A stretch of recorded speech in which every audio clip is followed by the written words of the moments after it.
Super early live stream this morning. Just couldn't sleep. So what else would an insomniac do who's obsessed with the economy but come out here and do another live stream for you guys? Going to talk a little bit about whether or not now is a good time to buy a house. So, going off of my experience with buying real estate, I've tried to buy two homes. Well, I'm buying a home, but I tried to buy one in the past and lost that previous house to foreclosure. And I was very nervous about buying real estate. It was one of the biggest challenges that I had faced. Even all the stuff that I had gone through, even buying this house was so like overwhelming to me. Now, I have to go back and think about what had taken place earlier in my life and how it is that I was able to get into a house and then lost that house, and then the challenges that I then faced trying to get into a house again. And so that question about whether or not this a good time to buy a house, I think you really start to have to ask yourself is a lot of questions about like whether or not you are going to be able to have the not only the desire to do it, but then also the reasonings behind it all. So when I was buying a house originally, I just thought that's what I was supposed to do. And I jumped into it without really thinking about what it was that I was doing. I didn't think about the maintenance of the house or the just the challenges that you face from it, like, not just the maintenance, but the re-roofing of it, the furnace going out, all the stuff, and then, you lose your job, and there's all these overwhelming things that begin to take place, and I wasn't really prepared for that kind of situation. Like, I was just always a renter my whole life, and you know, like car breaks down, whatever, you end up walking to work, you just kind of get through life. But when you have a house, you can't just stumble around. You really have to go at it with a strategy that can go by. Like, you can't just like do it off of a whim and then hope for the best. And although a lot of people do that and probably are okay with it, without doing it with a set of plan, like, going into it knowing exactly that what it is that you are doing, you're going to left with a lot of fear and anxiety. And that's really what I think most people are ending up facing, is that they're just very fearful and uncertain about what it is that's coming, and therefore not really preparing themselves properly to get into a house. And then when they do, it may be off of a whim. Those who understand what they are doing, they're not, I mean, there might be a little fear and anxiety that's in it, but they're not doing it without a plan. They plan on getting this house, they're planning on fixing it up, they're planning on renting it out, they're planning on selling it, they're planning on living in it. They have like, this set of plans, and they're not just throwing caution to the wind and going for it. So again, I look back at what happened to me. So I was renting, having pretty decent money.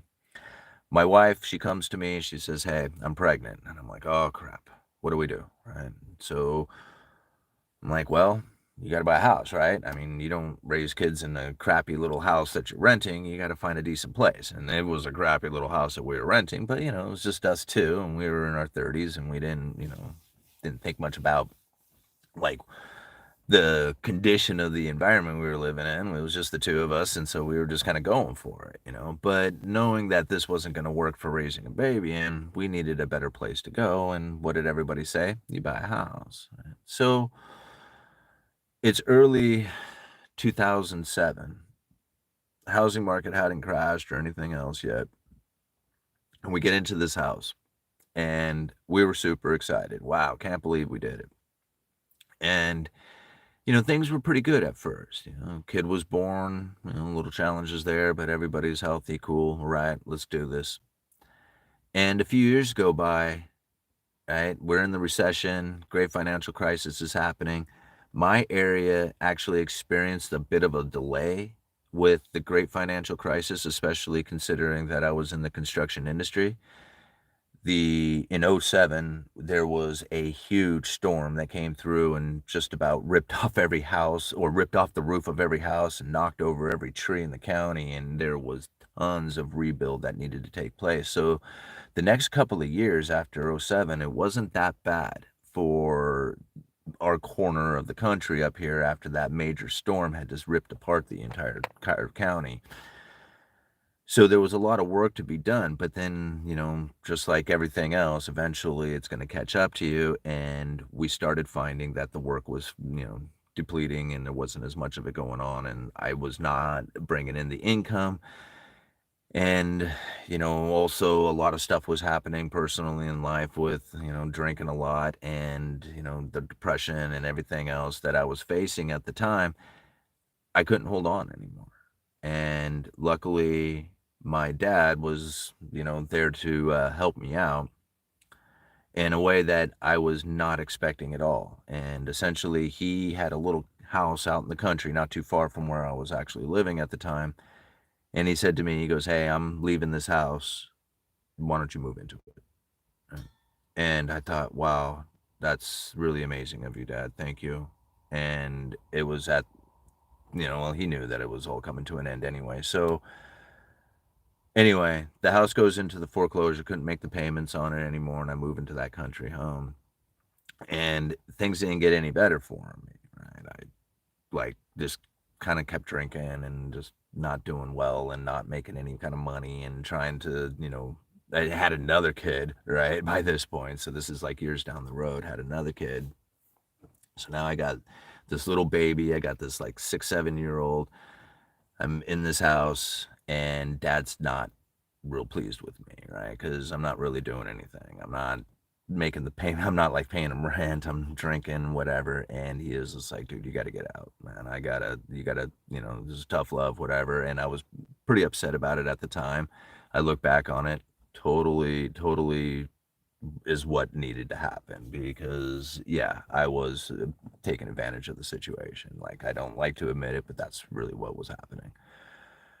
So, anyway, I left there and I have no money, nothing. Like I am completely broke and I don't have anything going on. My car's breaking down, all kinds of stuff. This is when I had to trade the silver for a car and like it was just getting worse and worse for me.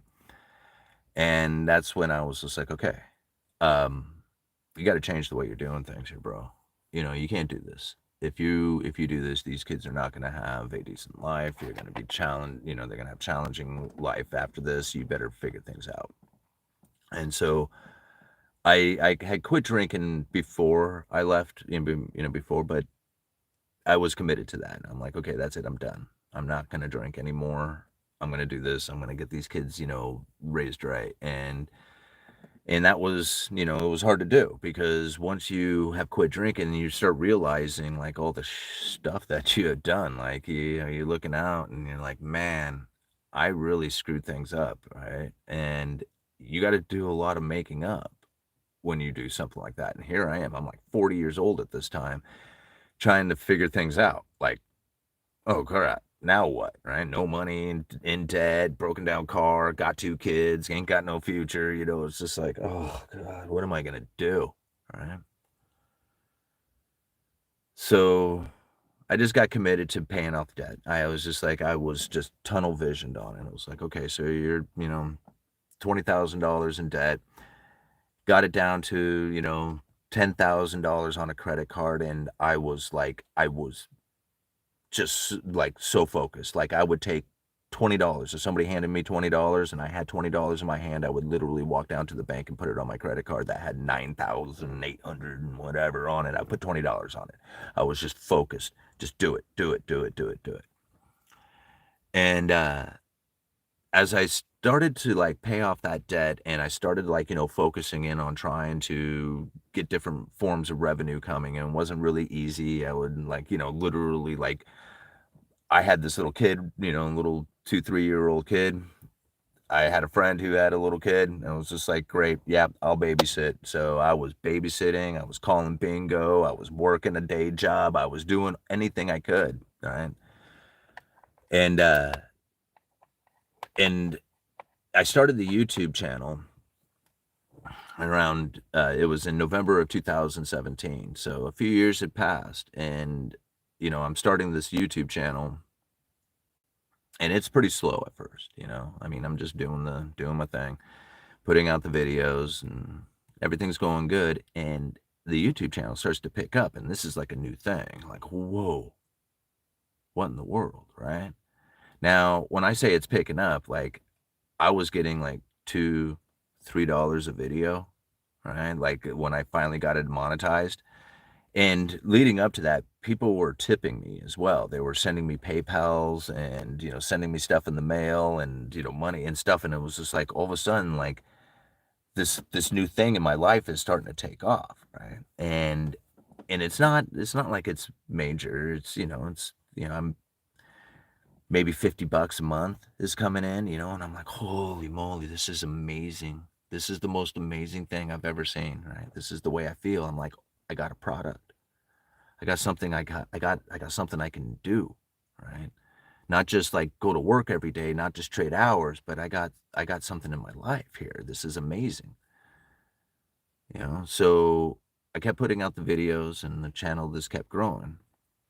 And I'm saving everything. Like after I finally got the credit card paid off, I did a video on that. Like it was a really good video of me going down to the bank and literally handing the bank, everything that, the $3,000 or whatever it is that I had on my credit card. I went down there and did a video literally handing them that money.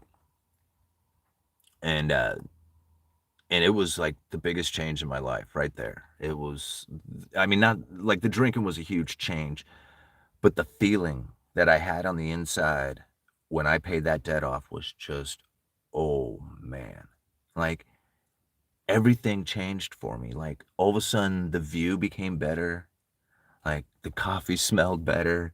Conversations weren't annoying, right? Drivers, bad drivers out there didn't, nothing, like no problems. Like all my problems that I had, like issues and stuff like that, really started to just fade away. And I realized, man, debt is incredibly stressful on you. It's incredibly painful on your psyche. And being debt free at that moment was just like probably one of the greatest feelings that I think I had ever, one of the top greatest feelings I had ever had, next to the birth of my kids or, you know, I don't know, like it was up there because I had always been in debt. Like it always felt like I had some sort of burden of debt. And that was the first time I was completely debt free and I had a revenue coming in that I wasn't dumping into that. So the YouTube channel after that was really growing. I was talking about lumber. Lumber was taking off. People were coming to the channel to find out what was going on with the lumber industry. And man, here it is. This revenue is really starting to pour in. And so I'm saving like crazy. I save everything. I don't buy anything like at all. And occasionally I take the kids out to go out to eat or something like that. I do something special for the wife, but for the most part, I was just saving it all. And it was a good thing that I had because when the pandemic was kicking in and the rent moratoriums and all that other stuff, it became very challenging to find a place to go. And it was okay because I was like renting a house, right?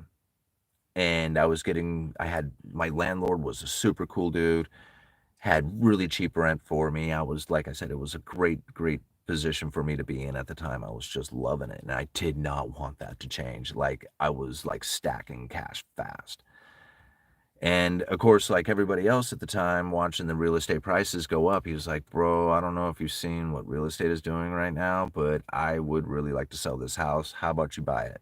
And I'm like, I don't want to buy this house in town, not on this busy street. Like, it's okay to rent. I like renting this place. It's a great place to rent, but it's not a place that I want to buy. I need I need more space. I need less traffic. I need quiet. I need like a different place if I'm going to buy it. And he was just like, okay, well, I'm giving you notice because I'm selling the place. You got to go. That right there put me in a huge bind. I was like, oh no, what the hell am I going to do here? Right. So I go to look for a rent. I just going to go rent a place. Right. I mean, I got money I can put down. No problem. Right. No, big problem. Big problem. There's no place to rent, like literally no place to rent. I mean, go back and look at the videos that I was doing. People were literally emailing me saying, dude, you're right. I've searched all over your area looking for a place for you, and there's nothing. There's like literally six places to rent. They're not going to allow dogs, way too small for what it is that I need for my family. And I'm like, what in the world here? Why is this happening right now? And so I'm thinking, okay, I have a huge network, right? I have a huge network. I've been around. I can do this. I can find a place to go. Wasn't happening. Now it's getting down to the point that the landlord's like, okay, listen, I know you haven't found a place yet, and you give me 90 days, right? So here it is, like the first 30 days couldn't find it. Next 30 days, oh crap, I couldn't find it. Now I'm like, I'm being pushed. I'm like, crap, what am I gonna do? Right? And he came to me and he was just like, listen, I'm not gonna go and get you evicted or anything like that if you don't move out in the 90 days or in, the next 30 days, but you got to figure this thing out, man. You got to go, right? And I'm like, I know, dude, I'm doing my best. And so I was very, very, very under pressured. And I was getting close to the point that I'm thinking, okay, well, I guess I'm gonna have to leave the area. And if I can't find a place to go. So I discussed it with the family and stuff, and I'm like, listen, here's the thing, guys. Real estate is incredibly high. Interest rates are really low. They're about ready to go up, and the housing market is totally going to crash. And if we buy a house now, we are most likely going to go underwater. And, kids, they don't understand that. My wife, she knew what we were talking about. I talked with some of my rest of my family. We prepared ourselves for it. And we were like, okay, so if this is the case, this is the case. But either we leave the area, we can't find a place to rent, or we have to buy and just be prepared to go underwater. And so it was just like, okay, I didn't want to talk about it. I didn't think about it that way. But yes, that was the feeling that I had on the inside, is that that's what I was going to have to deal with. So we ended up buying a house, and it was a lot. And the problem that I was facing at the time is that I had a foreclosure in my past. And I thought that foreclosure had pretty much gone away. My credit score was way up. The mortgage lender, he was just like, dude, you got, great position, go out there and get a house. But 2 weeks before the house closed, right? So actually, let me talk about that before that, right? I go to the lender and he was just like, yeah, man, you got great credit, go get a house, right? And I'm like, okay, cool. I told him how much money I had down. He says, great, here's your price range, go for it. Which, considering that there wasn't a whole lot of houses out there, I went out to the area that I wanted to live in, right? Which is basically the same kind of community that not the same kind, the same community that I grew up in. Literally, the house that I ended up buying is like, I don't know, about a half a mile away from where I grew up. So I am very much in my neighborhood. And as the challenge of finding a house in the price range really left me with just one house. And I'm like, I'm going to go and buy the very first, like, this is what's going on in my head. I'm going to go and buy the very first house that I look at. This is not the way I wanted this to go down. I wanted to look at many houses. I wanted to put in offers. I wanted to do the game. No, that's not an option. There's no houses available. You're time limited. You got very few options here. All right, fine. The house seems good enough. And I mean, I like it. It's not great. Like, it's not my absolute dream home, but it's not bad, right? It's a nice home. All right, let's do this. All right, let's do it. Talk to the mortgage lender. What do we need to do? Right. He's like, oh man, you got it good. Let's figure, we're going to close here on this day, blah, blah, blah. Everything's cool. Okay, working it out, roof issues. Okay, I talk with the, work a deal out on this roof. Okay, finally, when it comes down to it, mortgage lender comes to me 2 weeks before the house closes. He says to me, what happened with that foreclosure that you had in the past? And I'm like, oh man, I was drunk. I just quit making payments on it. I don't know what happened. Actually, I didn't really go to answer any phone calls, and I just threw every envelope in the mail, or I got in the mail, I just threw it away. I didn't show up for any kind of court hearing or anything like that. Nothing. I didn't do anything. I just ignored it. Why? He was like, that's coming back to haunt you right now, man. And I'm like, what's up? You know, he was just like, well, the loan that I had originally set up for you, you are not qualified for. The underwriters found that foreclosure. I don't know how the hell you hid that, but it did not show up on your credit report. And I was just like, great. So now what do we do? And he was just like, well, I'm going to have to find you a different loan, and you're going to have to come up with a hell of a lot more down payment. And I'm like, how much more, man? I got you. Like, I mean, I think I gave you everything I got. And he was just like, well, I'll get back to you. Right? So he comes back. He says, okay, I found a loan for you. He goes, what happened with the foreclosure? How come you lost the house? And I was just like, well, let's see here. I remember I was working there for a while, and I had that job when I was working construction. Sarah ended up getting pregnant, and she had, whatever, lost her job and all. And he was like, "Oh, wait a minute, she had a job loss," and I was just like, "Yeah." And he says, "Can you prove that job loss, like tax revenue, tax receipts and stuff?" And I'm like, "Yeah, sure." I mean, I went and got the IRS statements and all that shows like, the drop in income, and he was just like, "That's what it is right there." He says, "Okay, so." Because of that situation right there, we can have a reasonable excuse on why it is that you fell into foreclosure. So, write up that, tell them about that thing. Now we need to figure out like a couple of other criterias in your down payment. And I'm like, okay, well, what's up with the down payment part? And he says, okay, so you have this much. And I was like, yeah. And he says, okay, you're going to need about twice that. And I'm like, twice? Of what I have here. And I was just like, so I have a little bit of an emergency fund that I set. Okay, so that's about half of what I need. So now I need to come up with like another, you know, I mean, it's a lot of thousands of dollars that I need to come up with here. And so ultimately, what it was I had $20,000 that I was going to put down, and he was telling me I needed $42,000. And I'm like, crap. So I start scrounging for every penny I can find, and I am literally going into sea cushions. I'm pulling out everywhere that I could possibly think that I could pull some cash from. And I was able to come up with another $5,000, and then what eventually was the final bit that I needed came from the viewers themselves.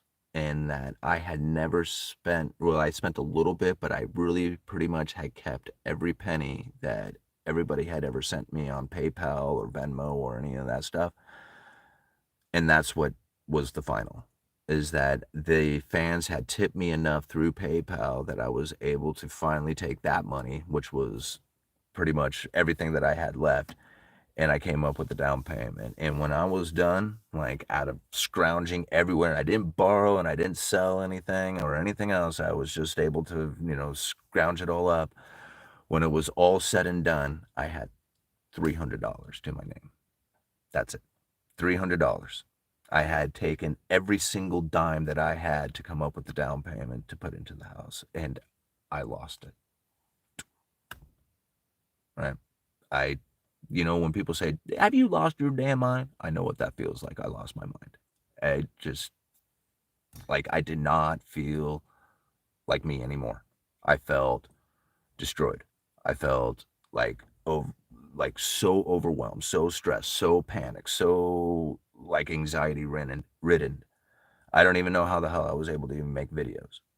Right? I mean, but I would put it all together and come out, fire up the camera, and do my videos. I would go into work, right, and go through the motions all day long, and just a complete wreck the entire time. And knowing now that I had no more money, and that the interest rates were rising, and that the house was gonna go underwater, right? And here I had no money, and thinking bad economic times are coming, and house crash and all that other stuff. I mean, it was too much. It was so hard. And every month would tick by and I'm making, another house payment, and a year went by and I'm starting to feel a little bit better. I'm building up my savings. I actually had somebody send me a bunch of crypto right when I was first getting into the house, and that kind of made me feel a lot better about things. So I had this kind of nice chunk of crypto that came in that made me feel a little bit better. A year goes by, they increase the insurance on the house by quite a bit, right? So now all of a sudden my payment goes up, and the whole feeling starts to overwhelm me again, thinking, okay, so the housing market's going to crash here soon and I got a bigger payment. Great. But the entire time it didn't crash. Every single month the house Zillow estimate would go up. Now, I didn't really trust that Zillow estimate, and I just kind of figured everything was just, kind of obscured, and that eventually we'd find some sort of equilibrium on it. And that's kind of true, what ended up happening, but it didn't take away from the fact that it continued to go up every single month for months after I bought the house. Like, I was so far from underwater. I was just like, okay, so I don't really fear being underwater anymore because I put so much money down on the house and it's gone so much. It's gone up so much. And I'm like, so like my anxiety and fear of like not having a house that was worth what I'm paying for it, that just vanished. It just like, I don't even feel that anymore. It's gone. But, it is still feeling a bit overwhelming in the sense that, like it's, like bad economic times are coming, right? You got a housing market crash with the elevated interest rates and all that other stuff. And so I was still a bit nervous about that happening. But the more time went on, the more I realized, man, this isn't happening in the fashion that I thought it was going to. When the elevated interest rates were going to come in, I thought for sure there was going to be a huge downturn in the housing prices. That's not what happened. It went completely the opposite way. It went way up, right? Way higher than I was ever anticipating it going. And so now I sit in a position in which that the equity in the house is like more than I could have ever imagined, right? Than I ever thought it was going to be. And I am still sitting in a position in which that making the payments is like, okay, I'm building up the savings. I've still built up my stock and crypto portfolios. Like everything worked out way better than I had ever imagined it going. Like, it didn't even happen in the fearful sense of what it was that totally seemed logical, right? Like, I was in fear of what I thought was a logical thing coming, right? Housing interest rates go up, housing market crash. Simple, right? It's not that simple. You have to you have to look deeper into it. Just like money printer go burr, prices go up, right? Well, look deeper into it, right? So I have to ask myself, man, was there ever a time in my life in which it was a bad time to buy a house? I look back at the house that I fell into foreclosure, and that house now is twice what I had paid for. Right? Even it's a little bit better condition than what I had, right? But, considering over the years, I might have fixed it up into even better to what it is today. But the property itself is now double what it was that I had paid for back in '07. Had I stayed there, it would have been a great decision, even going through that housing market crash. In fact, I can't find any time that would have been a bad time to buy a house. The only bad time to buy a house is if you personally can't do it. I think that's the bad time to buy a house. But the best time to buy a house is just like the old Japanese saying, right? When's the best time to plant a tree? 20 years ago. You're never going to be able to have a position in which it's going to be the right time, right? If you think about a housing market crash and how that would be the opportunity for you to get into a house, does it seem logical that during bad economic times and people are losing their homes and due to the fact that they can't make the payments and there's all this other issues that are happening, that all of a sudden there's going to be the ability for people who normally couldn't afford a house to just all of a sudden say, oh, great, now here's my opportunity to get a house? like, I mean, I understand that there was some people who were able to take position during the great financial crisis, but really what you're going to end up finding is the people who have the cash are going to be buying the real estate, because that's the way this works. Property ownership. It's all about property ownership. You can go back hundreds of years, go back through the Cantillon essay, go back through any time, and you're going to find that there's property owners and there's everybody else. And so if there's the question about whether or not now is a good time to buy a house, if you have the ability to buy property, yes, it's time. There's never a time in which that you don't want to do it unless it's absolutely in, it's not in you to be able to continue on with it. If you have the ability to do it, then buying property is how you separate yourself from everybody else. There's two classes of people: property owners and everybody else. Capitalists, on a lesser extent, they're, although live independently of the state, they're not the same as the property owners. The property owners are the ones who determine the lifestyles, the conditions, the enjoyments, the pleasures. Everything that happens comes from the property owners themselves. They're the ones who are in charge. And so when you think about what it is that you need to do with your life, I am of the position of that I look back and I think to myself, there is no way, right? There's no way that I would be in the position that I am in today if it wasn't for the fact that I was pushed into property. I was literally forced into it. I didn't want to do it. I was trying to prevent myself from going there. And it was no other choice. The conditions of the economy, the conditions of rentals, the conditions of how I had built myself up, everything had said, you have no other choice. This is what you need to do. And so when you think about how it is that you are going to end up getting into property yourself, or if you're already the property owner, you are the ones, or going to be the ones, who are separated from everybody else, because that's what it comes down to, is property ownership, the capitalist, and that, generational wealth that very few of us actually have access to. So always, it's always the right time to buy a house. I don't care if it's at the height of what you feel is prices. I was at the height of prices and went through the great financial crisis, lost everything within it. And I look back at that house and I was like, man, I probably could have stayed. If I had not been drinking, if I had not, lost, fallen into depression, right? If I had actually done something with my mental health at the time, I probably could have stayed in that house and I would be doing far better today than if I hadn't. Going through all that stuff gave me the lessons, taught me the lessons in which I needed to do in order to acquire it again. A second chance. Wow. That never happens. But I got a second chance at it. And I'm not, as much as I didn't want to do it, I am so thankful it happened. I am so thankful I was pushed into this house. I am so thankful that I was able to get it and I didn't have to leave my area. I am very happy and very much in enjoyment of the fact that I can raise my family in this place. Everything worked out for the best.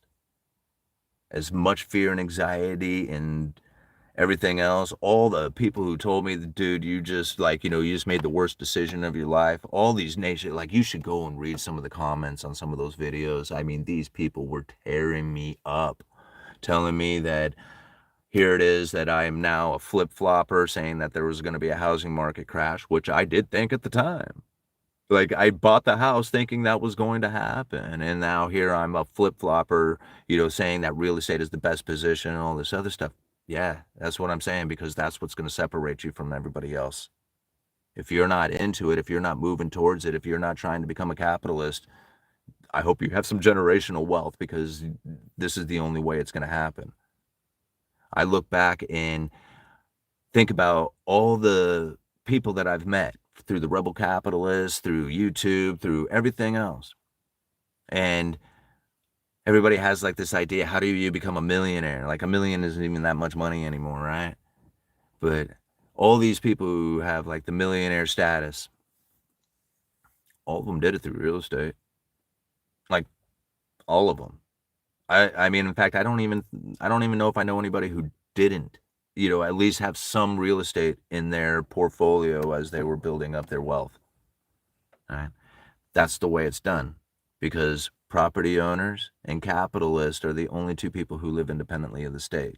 And most of us just end up working 9 to 5, hoping that we can find a position in which that, or a position within the economy that we can go out there and acquire some of that property. Most of us will never be able to do it. Right? Not at a 9 to 5 job. And believe me, like, I don't like the idea behind it. I mean, I would love for the, there we go.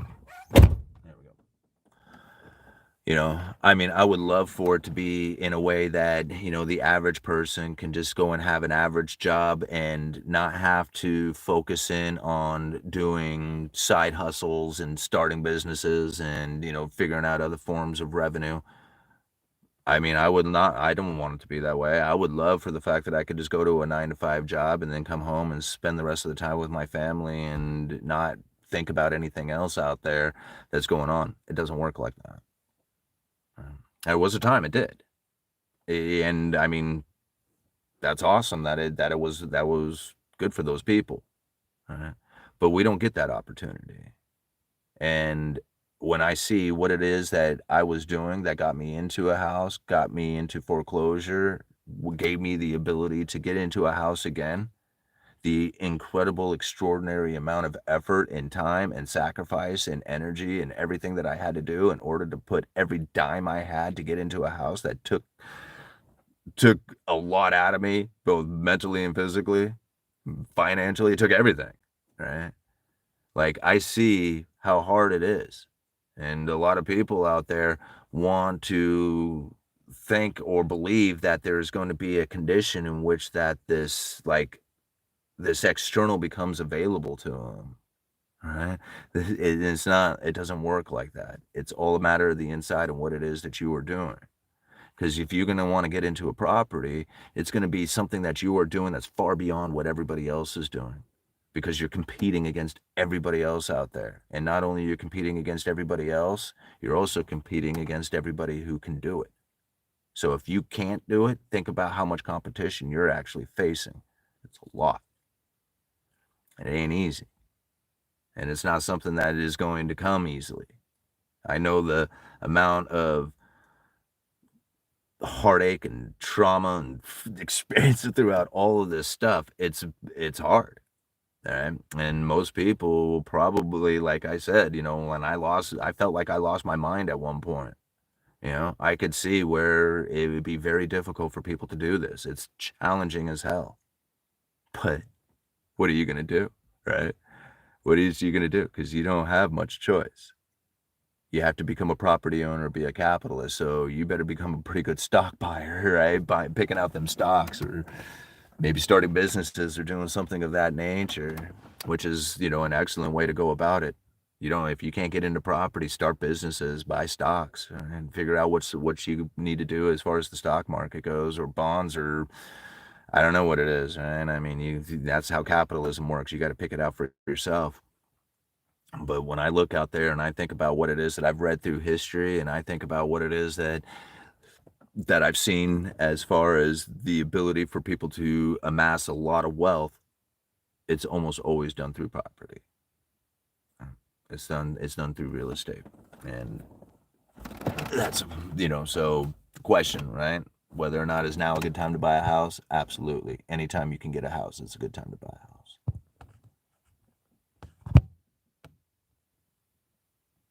All right, let's check out the super chat. PK Psalms.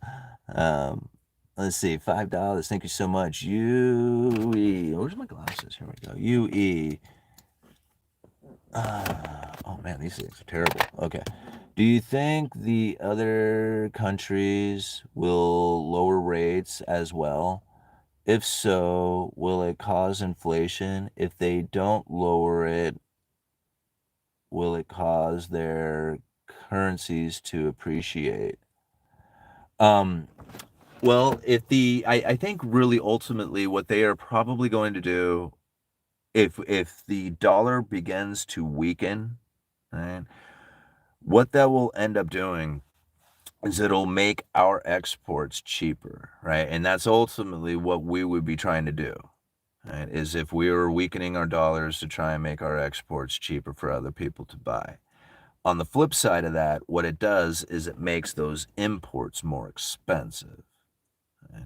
So again, when we think about, like, whether or not the dollar is strong or weak comparatively to another nation. So if that nation is sitting in a position in which that they are trying to increase their exports, then they're going to try and weaken their currency to the dollar. Right?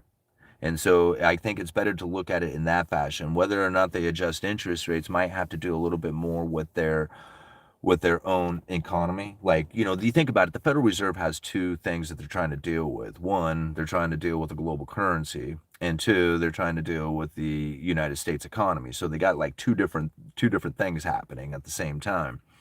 And so other nations face that same similar thing. So again, as time goes on, if the US dollar begins to weaken, right, and that makes their exports more expensive and it starts to drag on their economy, then they're going to weaken their currencies as well in relation to what the dollar is doing, or even more so in order to increase their exports and get their economy moving again. So yeah, as the United States drops its interest rates or begins to try and weaken the dollar, then other nations are going to have to react to that, or else they're going to have an economy that begins to slow down as well. I mean, if I'm understanding the question, right? Uh, Boom. Thank you very much for the super chat. It's very cool of you, man. All right, we got 156 people up in here. That's pretty cool, considering it's like what 2 o'clock in the morning or something, almost 2 o'clock. All right, let's cruise up here to the very beginning. Let's see what some people have to say here. All right. All my life, house prices have only gone up. No better time than now because it will cost more tomorrow, right? Chicago 3:31, right? 3:31 in the morning. All right, it's good time here in Switzerland for buying a house. Asset inflate more.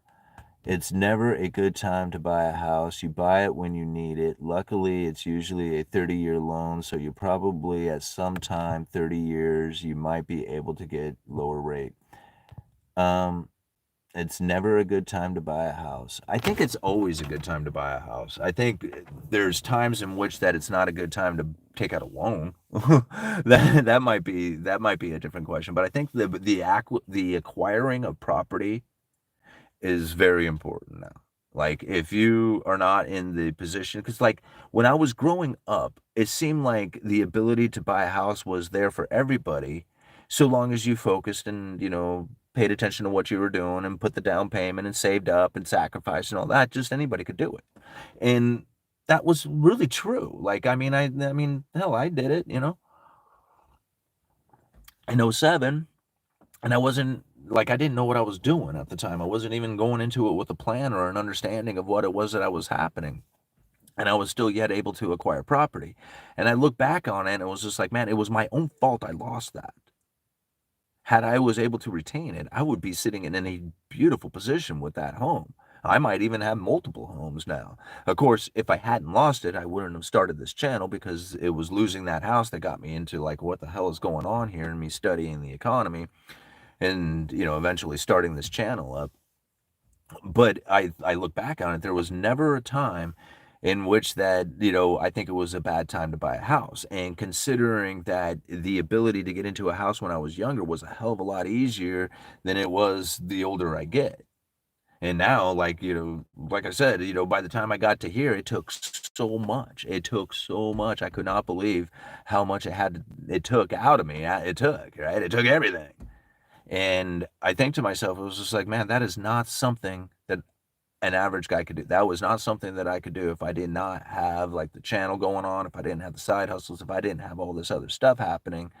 There's no way right? There's no way that I would have been able to do this. And so I think about it, it was just like, man, even just looking at my abilities back in the day, just not wanting to give up smoking and drinking so that I could buy a house. Like literally, that's what it came down to. I didn't want to quit smoking weed and drinking beer because had I done that, I would have been able to get into a house. Today, it doesn't matter, right? You can quit smoking, drinking, or whatever. You just simply just cannot make enough. Like they even say it, like you literally do not make enough money, even with a huge down payment, in order to make the payments on this house. So like a good job doesn't do it anymore. There was a time a good job would do it. Like you could do it, but that's not necessarily the case any longer.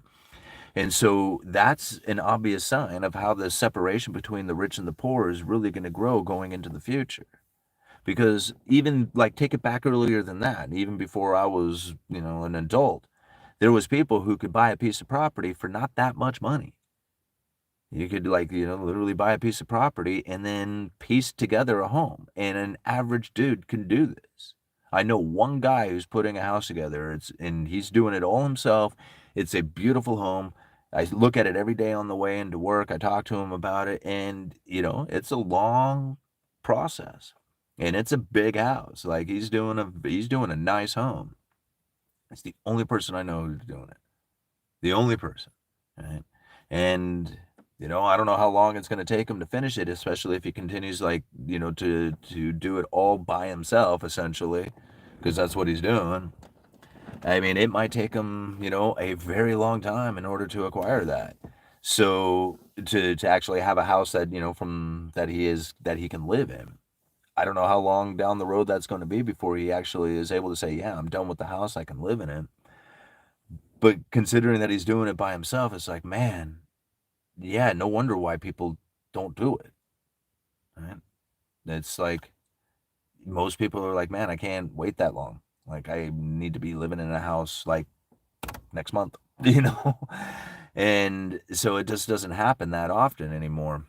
And so like you think about it, it was just like back in the 60s, 70s, even going into the 80s, there was people who would do that. They would piece this house together. They would put one together, and over the course of a year or two or whatever, have it all completed and have a little home that they could live in. Doesn't happen anymore. So the availability of a house to those people doesn't exist. That was something that people had. They had access to that. Buy a piece of property. There was even kits. Like Sears used to sell a kit. I was reading up on this, and with these pre-cut, ready-to-assemble houses, these homes, right? They said that an average person with rudimentary carpentry skills, so basically if you know how to drive a nail and put a screw into place, could have a home assembled in 90 days. Right? 90 days delivered to your house, the kit, instruction pamphlet, and everything marked, ready to go. Right? 90 days, you had a home. Right? And so to think like it's impossible to do like homes or something, or to build a home, no, it's very possible. Right? The thing is that they've changed the way that homes are built. They changed the way that they are constructed. There's so much seismic and things, changes to it, and like all kinds of codes and stuff that most people probably aren't really necessarily aware of. And then the understanding of how to put these homes together in such a quick fashion really takes some like experience.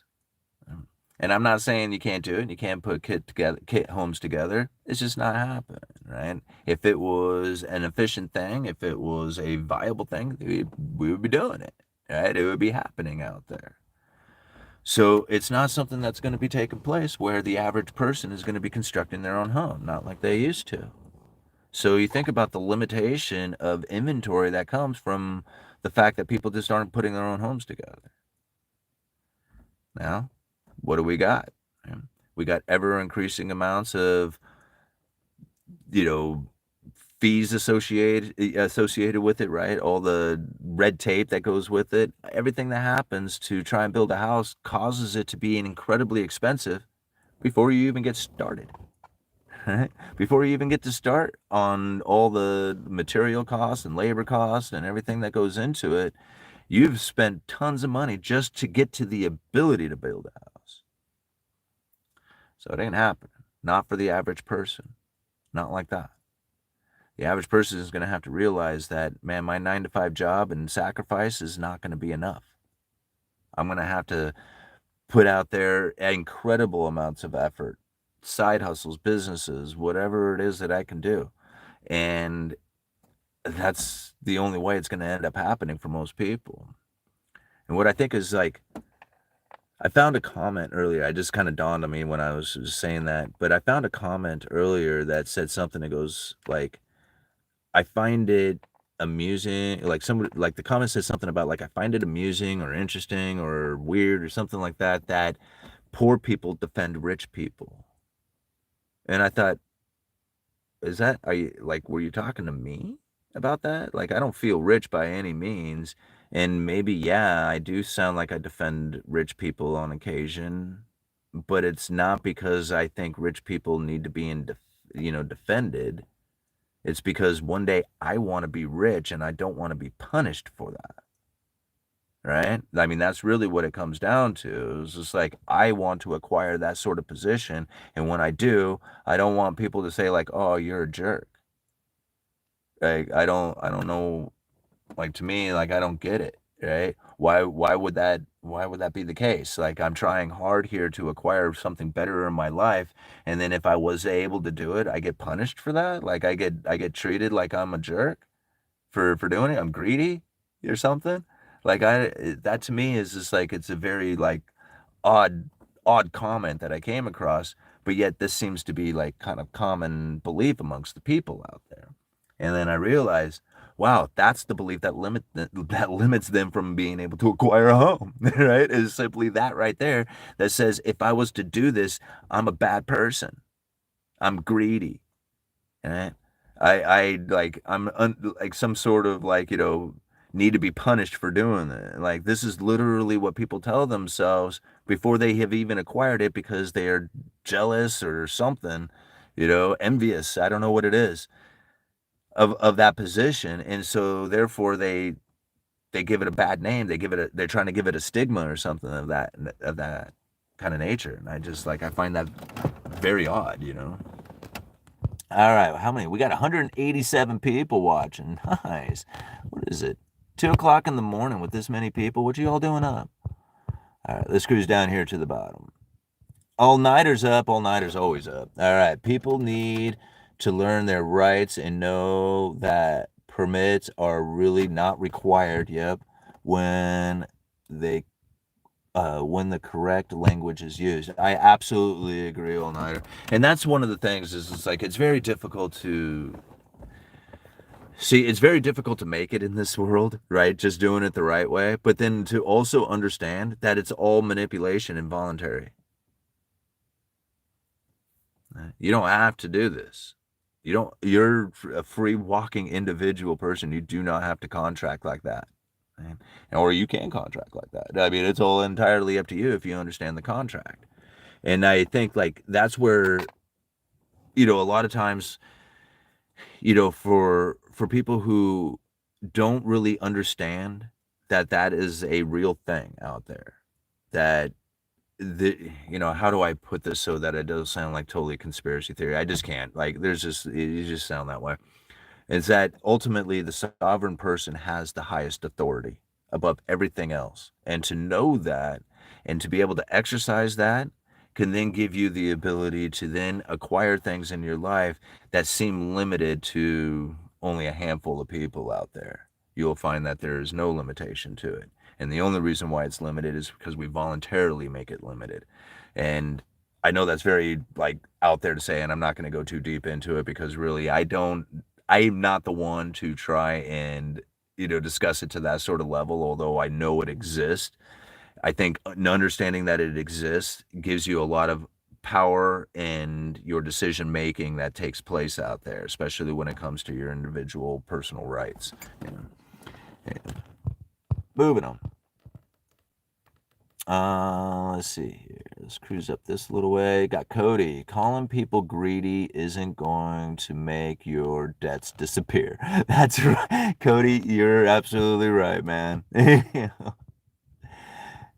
uh, I'm working.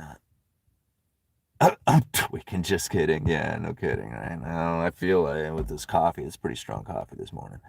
All right, those under 30 may be inheriting a home.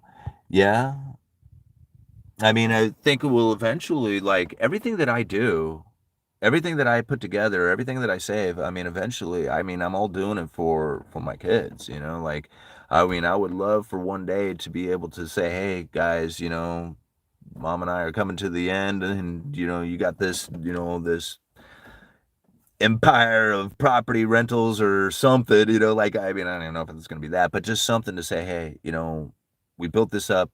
This is the handoff. You guys build it up, you hand it off, and keep doing this, right? And my family didn't quite do that. Like, I know mom wanted to. Like, I think she's done, quite a bit to like, encourage both my sister and I in a lot of ways. My dad, he's so different from me. Like, so different. It is incredible. Like, I can't believe I was raised by this guy. My dad did 20 years in the Coast Guard, did 20 years at the Park Service. He retired with a state retirement, retired with a government retirement, as a Social Security. Like, he did 100% follow the, like, how else do I put this? Socialist way. I don't even know how to, like, quite, I don't want to call it that, but ultimately he relied on the government. He did government work, government retirement, government job, like everything was government. And, now he sits and he's just relaxing. He sits by the lake and he does whatever he wants and he drinks his beer and he watches his game and he tells me that I'm crazy. I mean, like, how do I mean, I was like, Dad, well, I mean, what can I say? I mean, look at the position he's in. So it's just like, okay, well, I mean, that's how he did it. I didn't do it that way.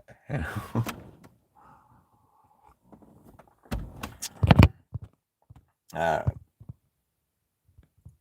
right. Brody, wouldn't it be much more likely to look at a lot more random, like 2%, whatever, or something?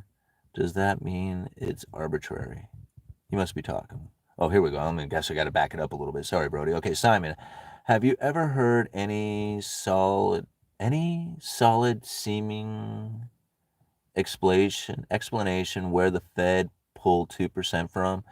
If it were a carefully reached and mathematically justified target, wouldn't it be much more likely to look at wouldn't it be much more likely to look a lot more random, more like to whatever or something? Does that mean it's arbitrary? Yeah, the 2% is totally arbitrary. It came up actually, surprisingly, it was I don't like I don't know exactly who it is that said, dang, yeah, that's about right. But it came out of like a New Zealand central banker who said that 2% is a good inflation number for continuous growth in an economy or something like that. And so, like, around the world, people kind of thought, like, all the central bankers at the almost like simultaneously, right? All said, yeah, 2% inflation targeting isn't a bad idea. And so some of them went to a range, like, between 1 and 3, whatever. And like they would just try and maintain inflation around there.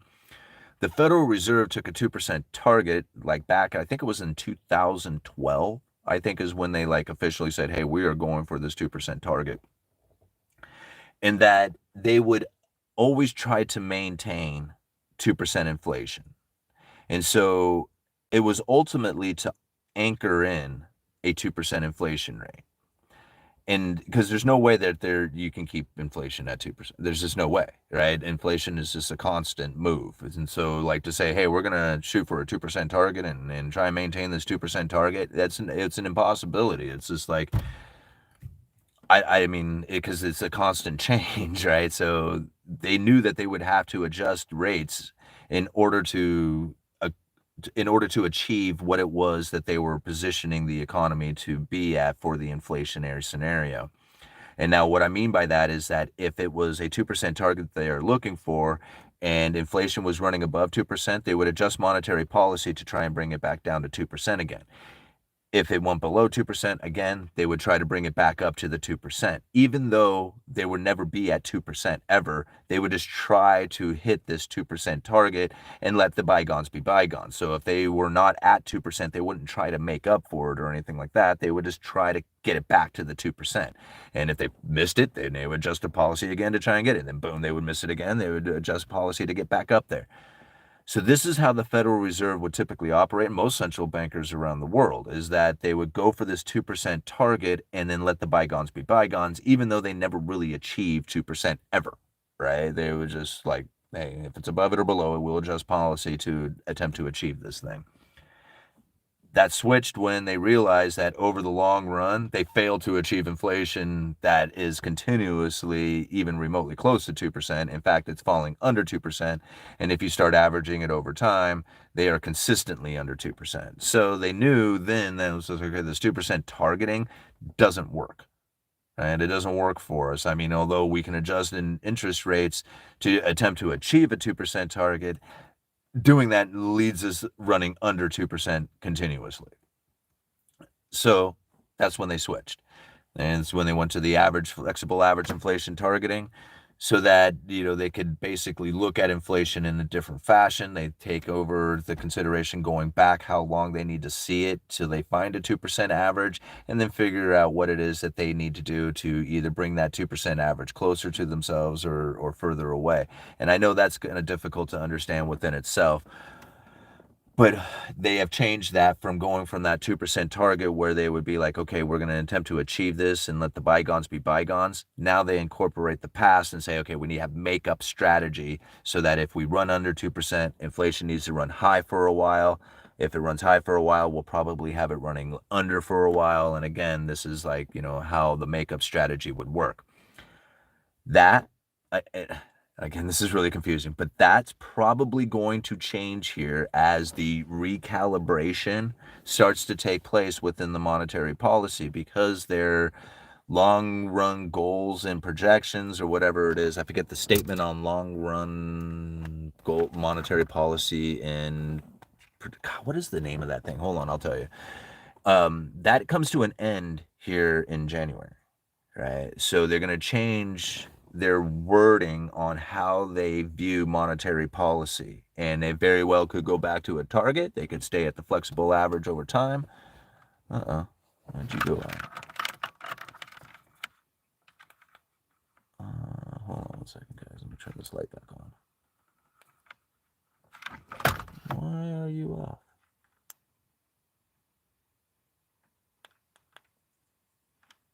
Did you burn out? What's going on?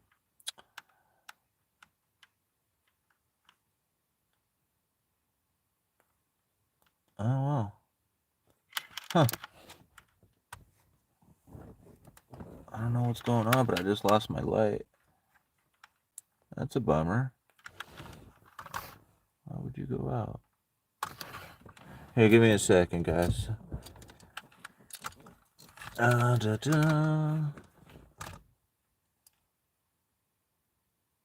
you're just not going to work anymore. Oh, that sucks.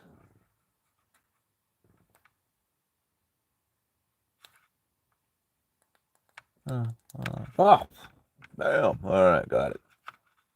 Holy moly. Let's turn you down a little bit. There we go. Okay. So anyway, the Federal Reserve has this statement that is going to come to an... Stay there. This is how the car studio is, right? You just kind of lean things up in the corner, kind of prop things up. You don't actually have anything working, right? Okay. So let me see if I can bring this up here so I can actually read it right to you guys. All right, so this is the statement on long-run goals and monetary policy strategies, and it's effective until January 30th of 2024. So when you hear this like language coming from the Federal Reserve talking about the recalibration of monetary policy, This is what they're talking about. Now, this was adopted in January, January 24th of 2012 is when they started doing this statement on long-run goals and monetary policies. This was,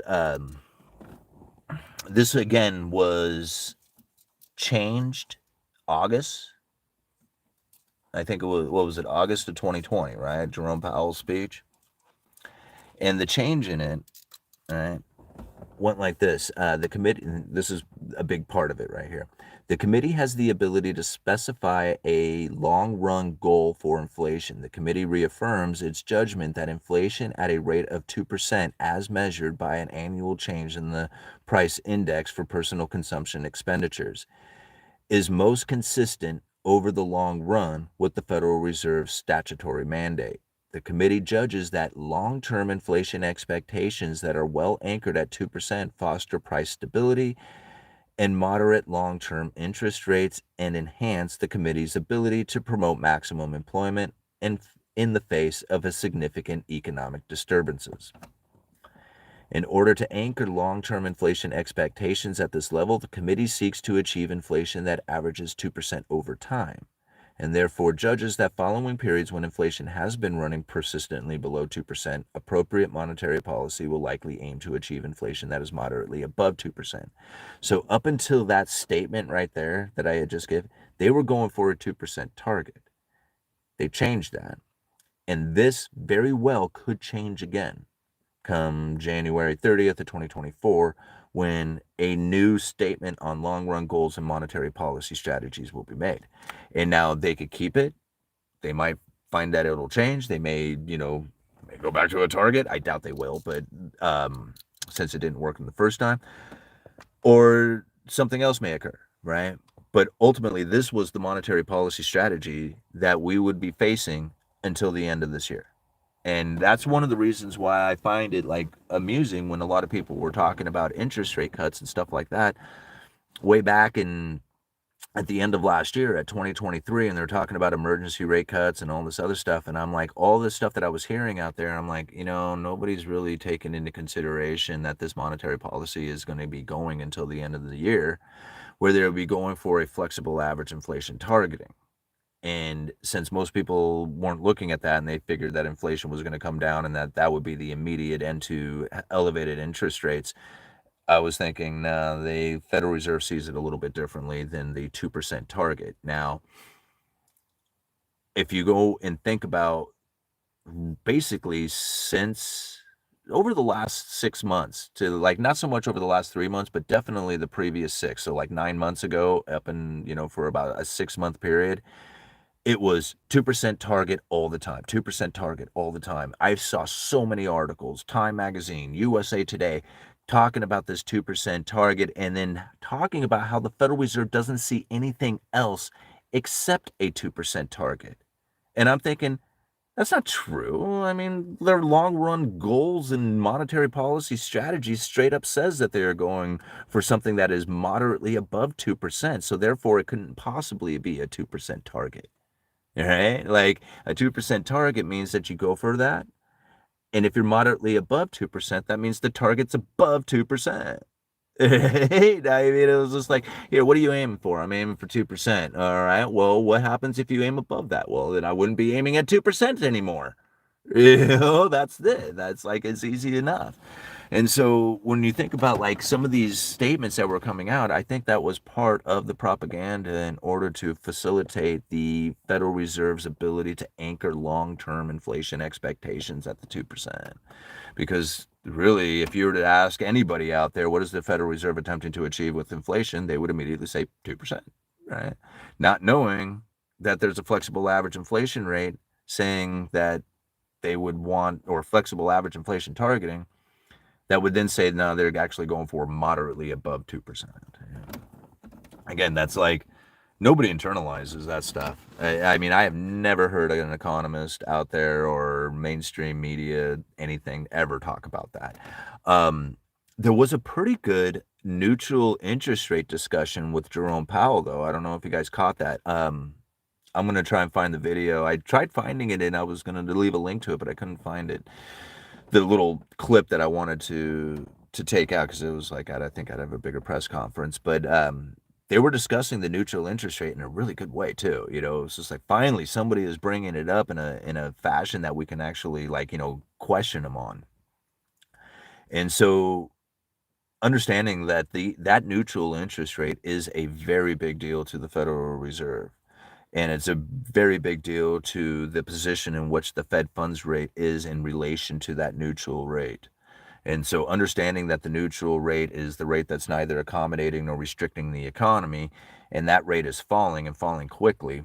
I don't know about quickly, but it's falling, and it would make sense that the Federal Reserve would have to, drop interest rates just to keep keep the spread between the two consistent. Like a lot of people are looking at this as easy policy, and I'm thinking to myself, I'm thinking, no, it's incredibly restrictive policy, right? Because it's hell of a lot above neutral. It's not easy by any means. It's less restrictive, but then even in accordance to the neutral interest rate, it might not even be less restrictive. It might just be like maintaining restriction. All right, moving on. Oh wow, just looked at Kitco. Gold is $2,600 an ounce, another all-time high. Yeah, it sure is. And what's amazing about that is that silver is still sitting at like, well, not quite, but like 50% of its all-time high. It's at 32, so it's above 50% of its all-time high, but still it's not that much. You think about it, it's like silver's pulled out of the ground at a 10-to-1 ratio to gold, right? And that would put it at like, even if you're going out of the natural ratio out of the ground, it should be at $260 if gold is at 2,600. So like it's already $230 undervalued comparatively to gold. And then now you think about it on top of that, 50% of all the silver goes immediately to industrial use, which means that it will never be like available for investment purposes. It really leaves it to a 5-to-1 ratio for people to go buy bullion and invest in it. So it should be like really up around $500 an ounce, really. I mean, that's where silver should be. I don't think about it like that. That's fun. I mean, it's fun to think about it like that. I was like, woohoo, man, look at what all my silver can do. Right? But that's not going to be really like that was kind of the excitement that I used to have back in 2010, 11. I was excited about silver like that. It's incredibly manipulated. It is one of the most manipulated commodities out there. So unloved, so unappreciated, so unnoticed, right? That's actually cool. That's actually a really, really good thing. That gives you the ability to keep loading up on this incredibly undervalued, unappreciated, valuable, all right? One of the, like the second most vital commodity known to man. And here it is, you have the ability to load up on it at $30 an ounce, $32 an ounce, or whatever it is. You know how awesome of a gift that is? Maybe not so much that you're going to be able to use that to acquire a house, like a lot of people would think. Oh, I'm going to load up on all the silver and one day I'm going to trade it for a house. Okay. Think about the downside risk to something like this. Very little downside risk. Now, I faced it. I bought silver at $50 an ounce back in 2011 and watched it fall all the way down to 15. I didn't buy it at 50. I bought like a couple of pieces at like 40 or something like that. Most of it I bought in 30s. 30 to 35, I think, is where I bought most of my silver at the time. And so, yeah, I felt the pain of it going underwater at the time. That was another reason, like, when all the depression with the house and all that other stuff, it's just like, man, this sucks. Right? But I look back on it and silver saved my ass. Like I had a box of silver that I didn't really think much about or cared about, right? It was just kind of there. But when I didn't have any money to buy a car, fix my car or whatever, I was able to open up a box of silver and trade 165 ounces for a Tahoe. And I thought, that's pretty damn cool. That's an insurance policy. That's always going to be my insurance policy, my backup. Right? And with very little downside risk to it, I have very little concerns about throwing money at silver. Like, I would buy it at any price, anytime. Yeah, not at any price. But, if somebody is just like, hey man, I got an ounce of silver here, you want to buy it for $35, I would pay $35 for it. Right? Like, I don't have a problem with that. And that's the way I kind of look at that stuff. Oh, what are you drinking there, Yui? Oh, I don't want to admit it. It's coffee. Because it's too early to be drinking coffee, right? In the last 2 months, I've traveled from west to east coast, and I have seen so many new apartment buildings. Any intake? Yeah, it's going to be a renter nation. You have to think, like, when the rental properties, like when the rents went way up, just like any bullwhip effect, and buildings are a lot slower to feel the ripple. So the bullwhip effect is going to be ripping through there, because we're facing the same thing. We have an apartment complex that basically had gone bankrupt, right? And the guy who started the project, like, he's nowhere to be found. He moved. He was just like, okay, I went bankrupt, I'm out, boom. And so he was a guy who was like here, like, we all knew him, and now he's just gone. He left. He was just like, I can't get here no more. So that thing had to go and find investors to pick up the project and finish it off. Now it's becoming completed, and people are now moving into that apartment complex.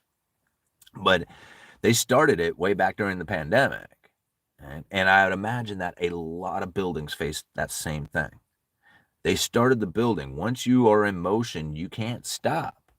And when the building materials went up in price, they were over budget and they went bankrupt. That happened to a lot of buildings out there, which delays them. Now, if it's in a delay, then you have like completion starting to ramp up as those projects are getting bought by the investors and then moving back into production again, and they become completed. Now they're going to start pouring out there into the economy. This is going to be again, like, part of the bullwhip effect. So when the price of rents went way up, all these people had this projection of what they were going to be able to rent these apartments for, right? So they start the apartments, or start the building, realizing that they were way over budget because the price of all the material had gone way up. They go bankrupt, delay the completion of this thing. Meanwhile, right, people are now starting to find that the ability to, rent is becoming free, more available. Right? So, and these apartment complexes are starting to become complete. So now people are going to find that they're going to have places to go rent. And now the investment going into rental properties is probably going to start coming down. Right? As these things become more available and the rents aren't increasing, well, then investment says, well, if the rents aren't increasing, why would I necessarily go and jump into this game unless I was really thinking this is a good idea? Right? Before it was speculation, then it becomes actual logical investment, which is going to be a lot more difficult to pour money into. And then you're going to find that, again, there might be a slowdown in the building operations, as many of those apartments become completed. At some point, right, there will be a lack of new buildings coming in. I don't know how far into the future, and the investment will start pouring into it again.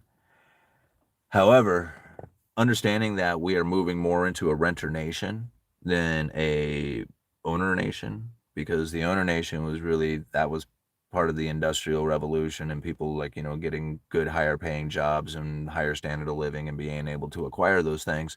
We've moved beyond that now. It's like, the good jobs suck now, so there's no way that they're going to be not no way.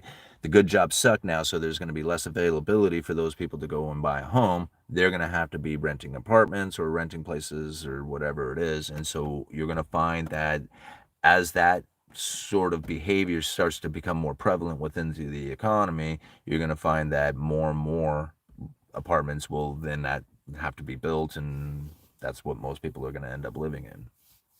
So right now, that's what I see, is that stalling out that had taken place, where projects were going bankrupt, are going to start coming into fruition, right? They're going to start, becoming completed, and people are going to start buying into those things. And again, like, Is this going to cause a major blow up effect? If it does, it's probably going to take years to get through.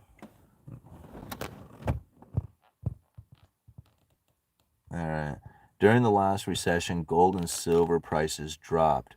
If financial times gets very difficult for the majority of the people, they will sell metals and demand for it will drop. Yeah. I mean, I can see that, but how many people actually have that much precious metals that they would be dumping during hard times? Like, I mean, I personally did, I mean, but it wasn't like so much so that it prevented me from going, like I kept my silver through the foreclosure, right? I only spent my silver when I had absolutely no other choice. Like I wasn't going to be able to go to work, right? And that was going to be completely devastated. But I held on to my silver instead of selling it off to make house payments, right? And now, whether that was a good or bad deal, I don't know, decision. I mean, that was the decision that I had made. And I know a lot of people who buy into silver generally have such tight hands wrapped around it that they probably won't sell that to pay their debts. Like they would rather go bankrupt than to give up their silver. I know, I did. Yeah, I mean, I go bankrupt, but I went through foreclosures and stuff. So yeah, I could see where people might sell it off. Really, what you're going to have to be more worried about is institutional investors. They're the ones who are really going to move the market around. So if they're buying in or getting out, they're the ones who are really going to be dumping the prices out or causing them to explode. But it's the institutional investors who are really going to make the big move. All right. It's 3 a.m. here. It is 2:30 here. All right. Silver is only a long-term hold. Otherwise, they are losing out. Yeah, and again, like if you're buying it in the sense that you're going to be able to flip it into the future, that's a speculation. That's like the greater fool theory. And I'm not trying to say like when I say that a lot of people get offended. That's not an offensive thing, right? This is literally how the investors phrase it. Is the greater fool theory is that you're expecting somebody to pay a higher price than what you had paid for it, right? Now, again, whether that you take it on as like I'm being foolish or not, that's your own personal belief. It's a speculation, and that's all it is because it doesn't do anything else for you. It doesn't have a dividend payment, it doesn't pay you rent, it doesn't have any kind of cash flow ability to it unless you give it to a third party and lend it to them, for example, and then in that sense maybe get an interest payment off of lending them your gold. But that's a third party claim, right? That's like any other investment out there. So when you look at it in that fashion, it's a 100% speculation, always, no matter what. All right. If you are buying gold and silver, you are speculating that it's going to go up in price. Now, I've done that. That's the reasons why I started buying silver, was that for that exact reason. As time went on, I learned that that's not the reason why I'm buying it. And that's the reason why I started buying it, but that's not the reason why I'm holding it or the reasons why I would buy it today. The reasons why I do it is so that I have something away from that third party. So that if anything was to happen out there with banks, with the government, with whatever, I have something that is separated from that. And that is very important because Bitcoin can't even really do that. You are reliant upon somebody to provide you with internet service or a computer program or an app or something, right? You got to have a device of some sort, a computer, a phone, right? There is ways that you can put Bitcoin, say, like I have a token that has some Bitcoin on it, and I can be like, hey, here's some Bitcoin, and hand it to you physically. But really, ultimately, you would have to get it off that coin, which is nothing more than a code that is written on the coin. Like I could take that coin, the code off and throw the coin away and still have the Bitcoin on this little code here, right? So it's not like even though separated from the third party because eventually that has to go into the computer.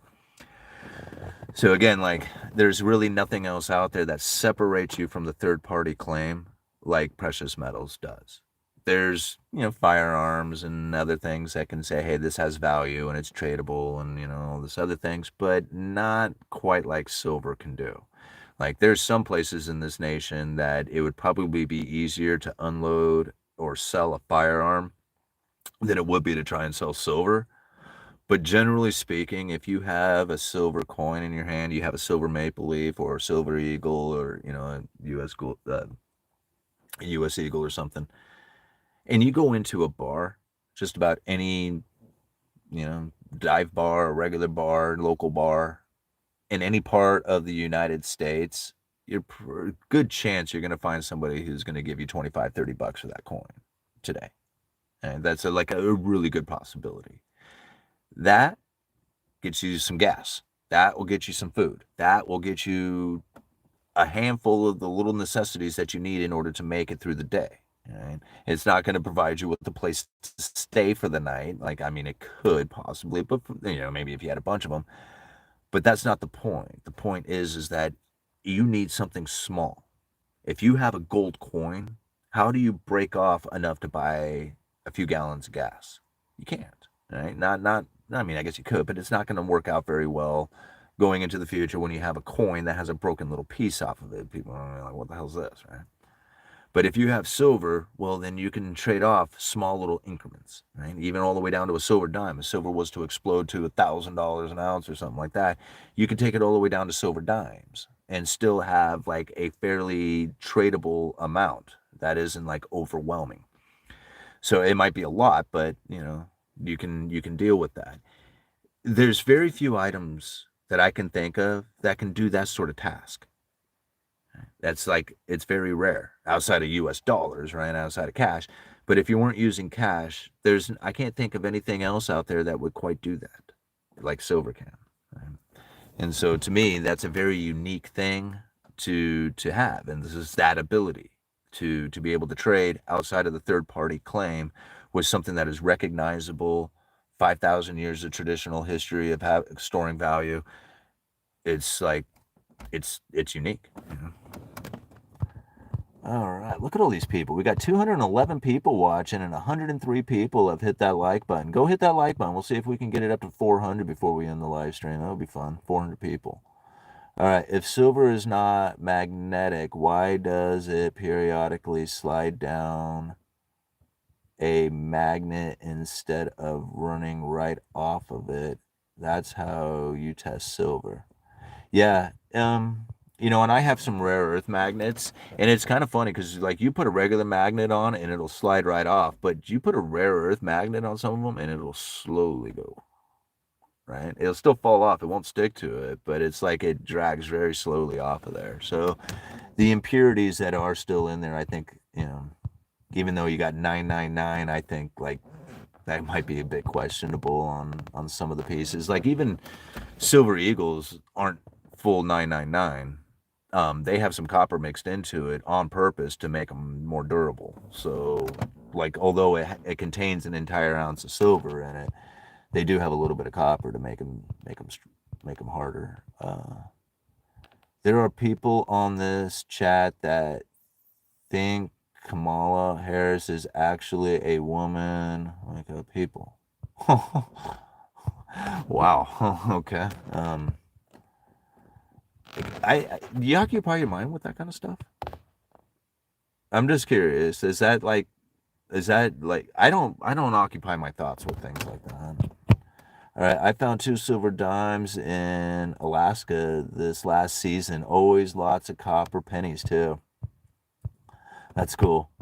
Yeah, I sift through like I work retail, right? So I have tills that I can go to that have cash in them, and I filter through all the coins looking for silver constantly. And I have a buddy of mine who does the same thing, and he's good at it. He finds them. I get one occasionally. He gets all the rest. You know? But we also pull out the wheat pennies, and I'm the only one who pulls all the coppers out as well. So if I notice copper coins in there, I'll pull all the coppers out and replace it with zinc or throw a dime in there or whatever it is that I pull out. But yeah, I have a bunch of copper coins, like a bunch of copper. Like I don't know, a couple of gallons, I guess. All right. Let's see here. Mother Teresa is. Oh, I'm not going into that, bro. Okay. How's Kamala doing to earn your respect, Simon? Has her hair stayed on point? You know, I have to give it to her. Like I don't think I've ever seen her with her hair out of place. Like like I don't go looking or anything like that, but when she pops up on my, on my feed or, if I happen to see anything, I've never seen her with her hair out of place. Like it is always perfect every time. It's just I don't know how she does it. It's amazing. All right. Um, that is a sexy hat. You talking about my hat? All right. I'm late, but good evening from Japan. Well, good evening. Thanks for being here. $50 in 1980 is worth $190 now. Wig. Who has a wig? All right. Not true. Silver Eagles are 999 silver. Oh, is that what it was? I thought it was the Silver Eagles had a little bit of copper mixed into them. Is it the gold ones? Oh, maybe that's where I misread that. That's probably true. I don't know. It's late. I'm having a hard time thinking right now. But you're probably right about that. I didn't. Thank you for correcting that. Who was that? What is that? Chatter? Thank you.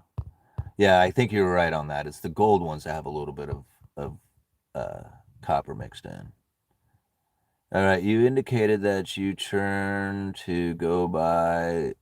Wait, you indicated that you turn to go by Zillow estimates to decide what your house is worth. I don't. When's the last time you had an appraiser look at it?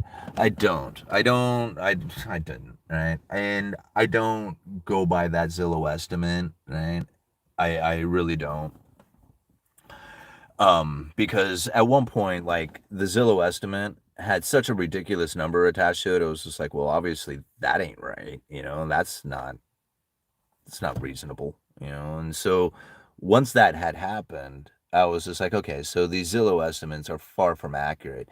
But even if you gave it a $30,000 difference, like a $30,000 swing on it, it's still like way above what I had paid for the house.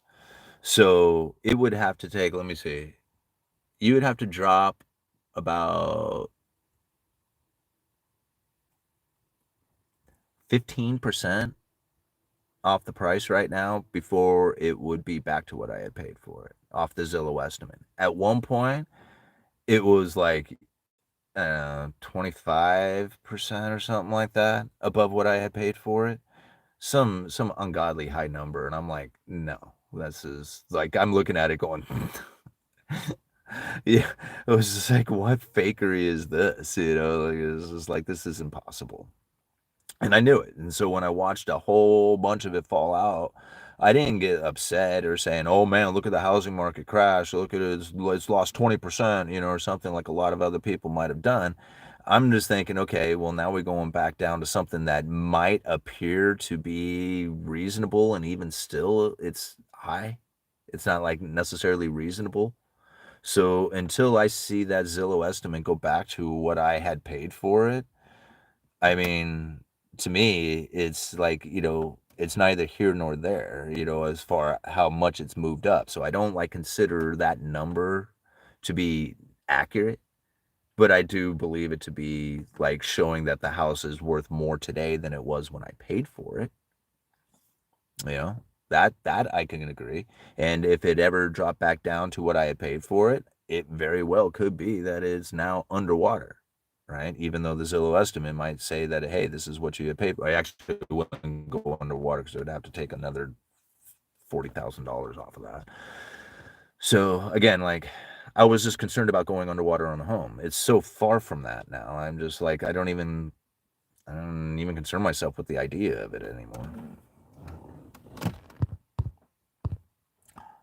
All right.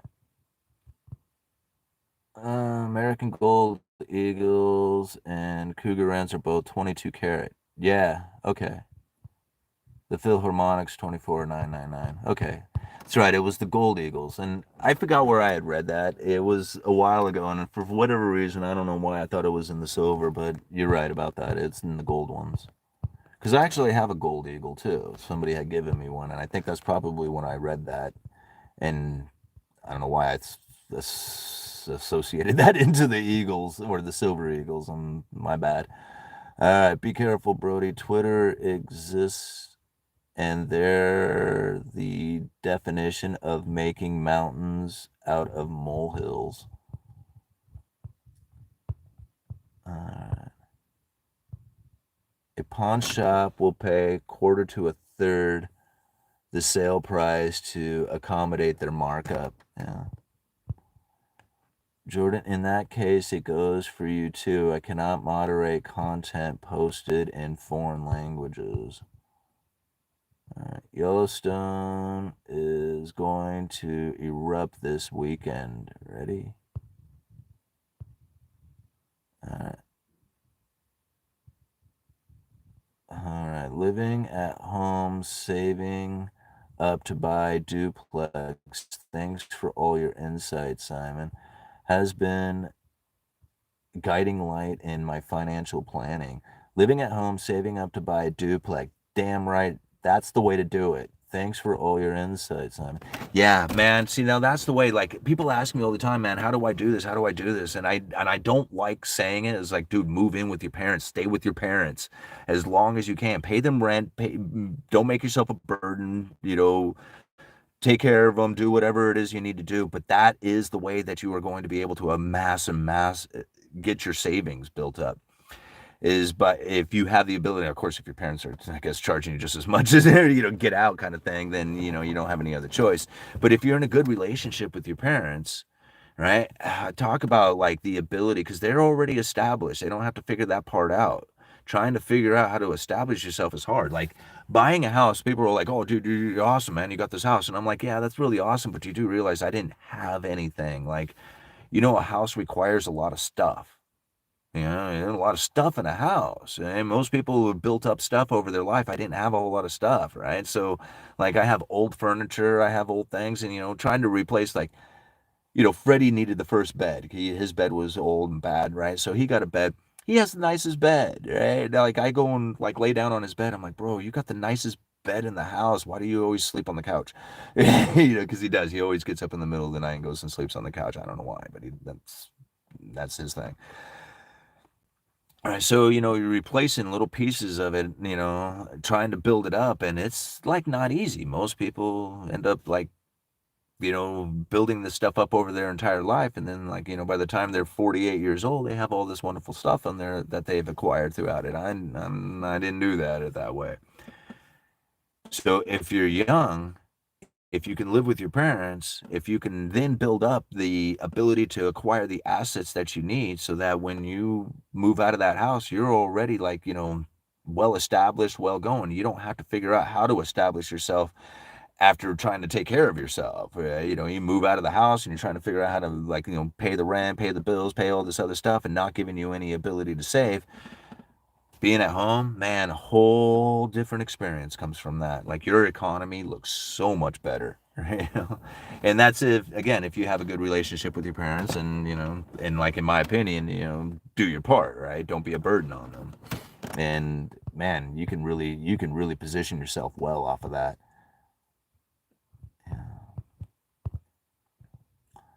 Alrighty, Jason, fun fact for you guys. Took me 50 years to figure it out, but the stock market goes with the move whenever there is a full moon. Huh. The stock market is slow whenever there is a new moon or a supermoon is.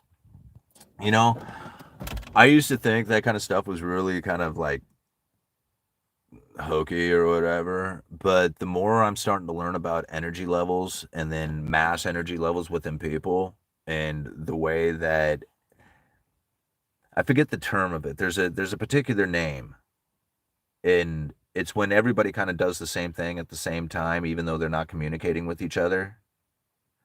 Um, and like they talk about like birds, like a flock of birds all kind of look like they're like doing the exact same thing together, but even though they're all acting independently, but as a whole, they all fly together in this weird pattern. Um, and so that's a real energy that exists out there. And the more that I'm starting to understand that, how that energy actually exists out there, it makes a lot more sense that all of a sudden you have like this mass movement taking place, but yet it doesn't seem to be communicated out there. It just, everybody just all of a sudden does it. And again, it's because we're all, sharing these same energies and, all right.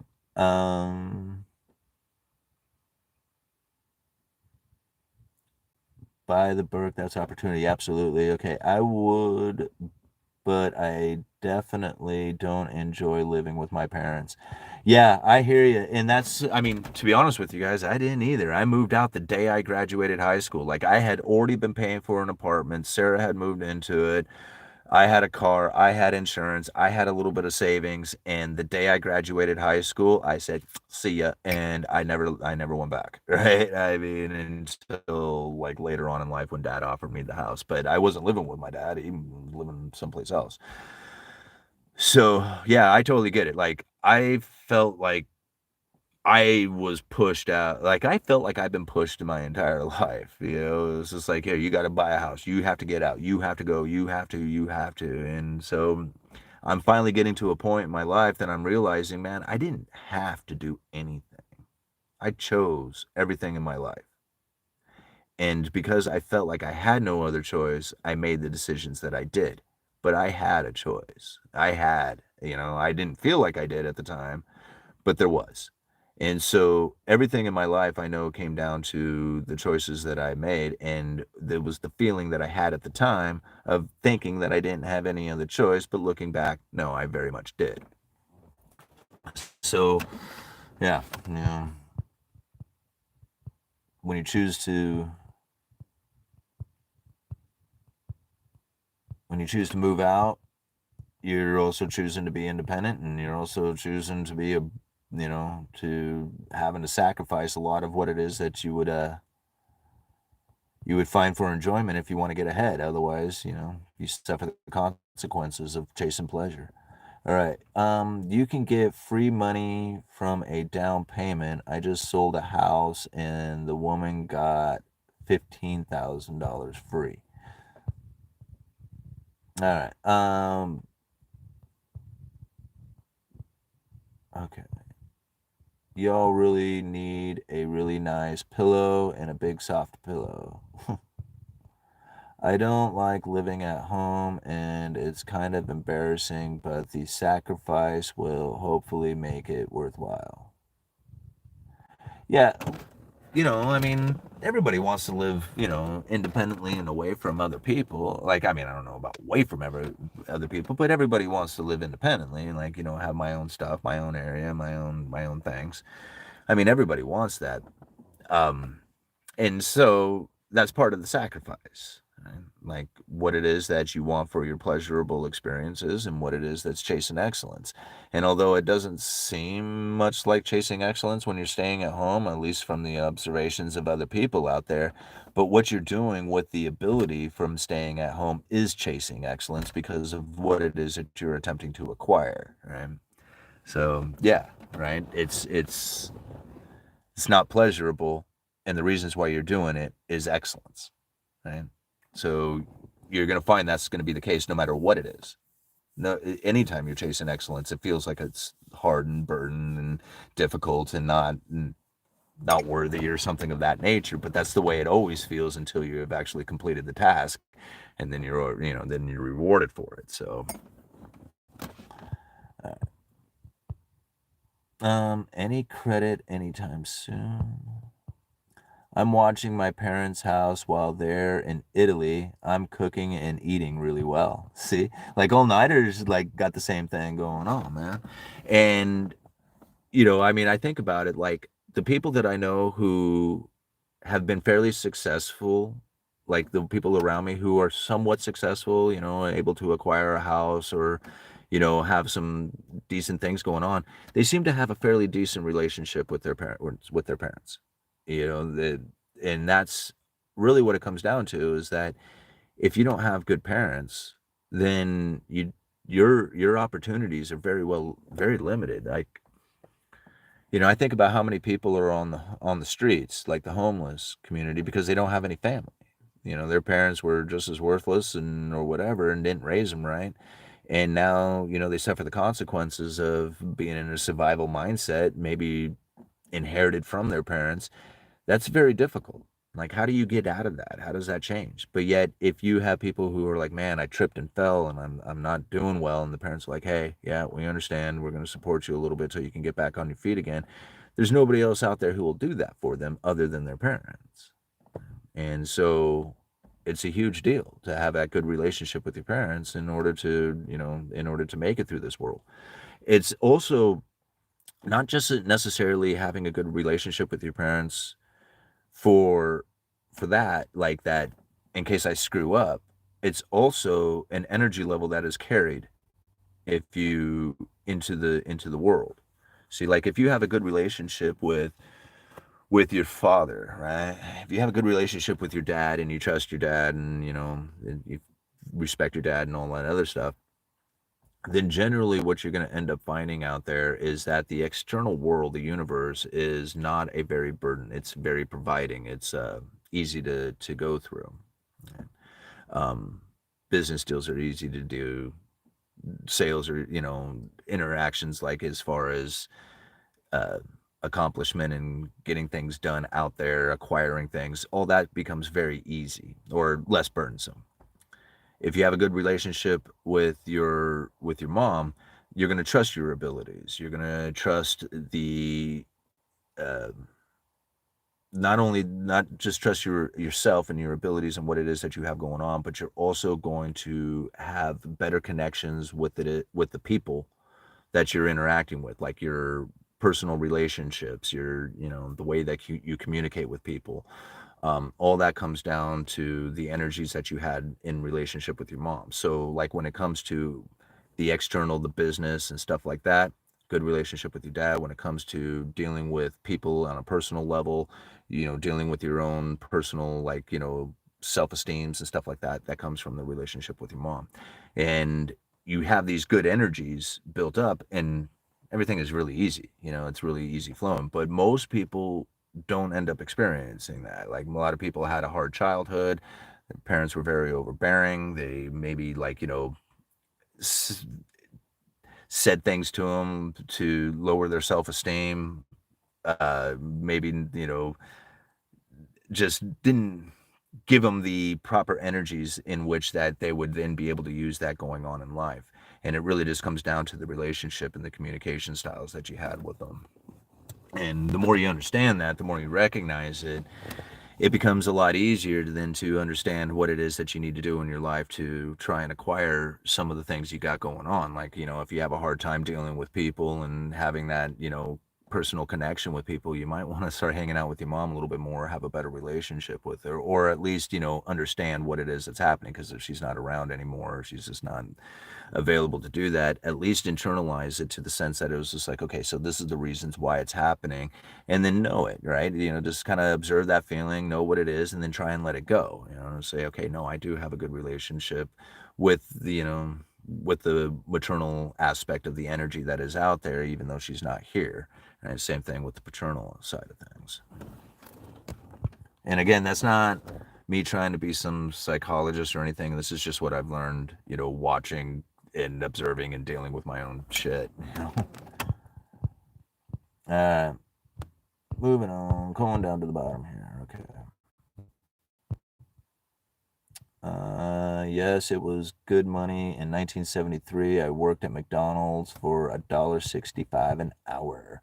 Many buy vehicles in company name and write it off. Yeah, that's the way it should be. Huh. From India. Nice. Drew, I got to have lunch with my pops 2 months after two, something afternoon. Actually, during the live at 11:30.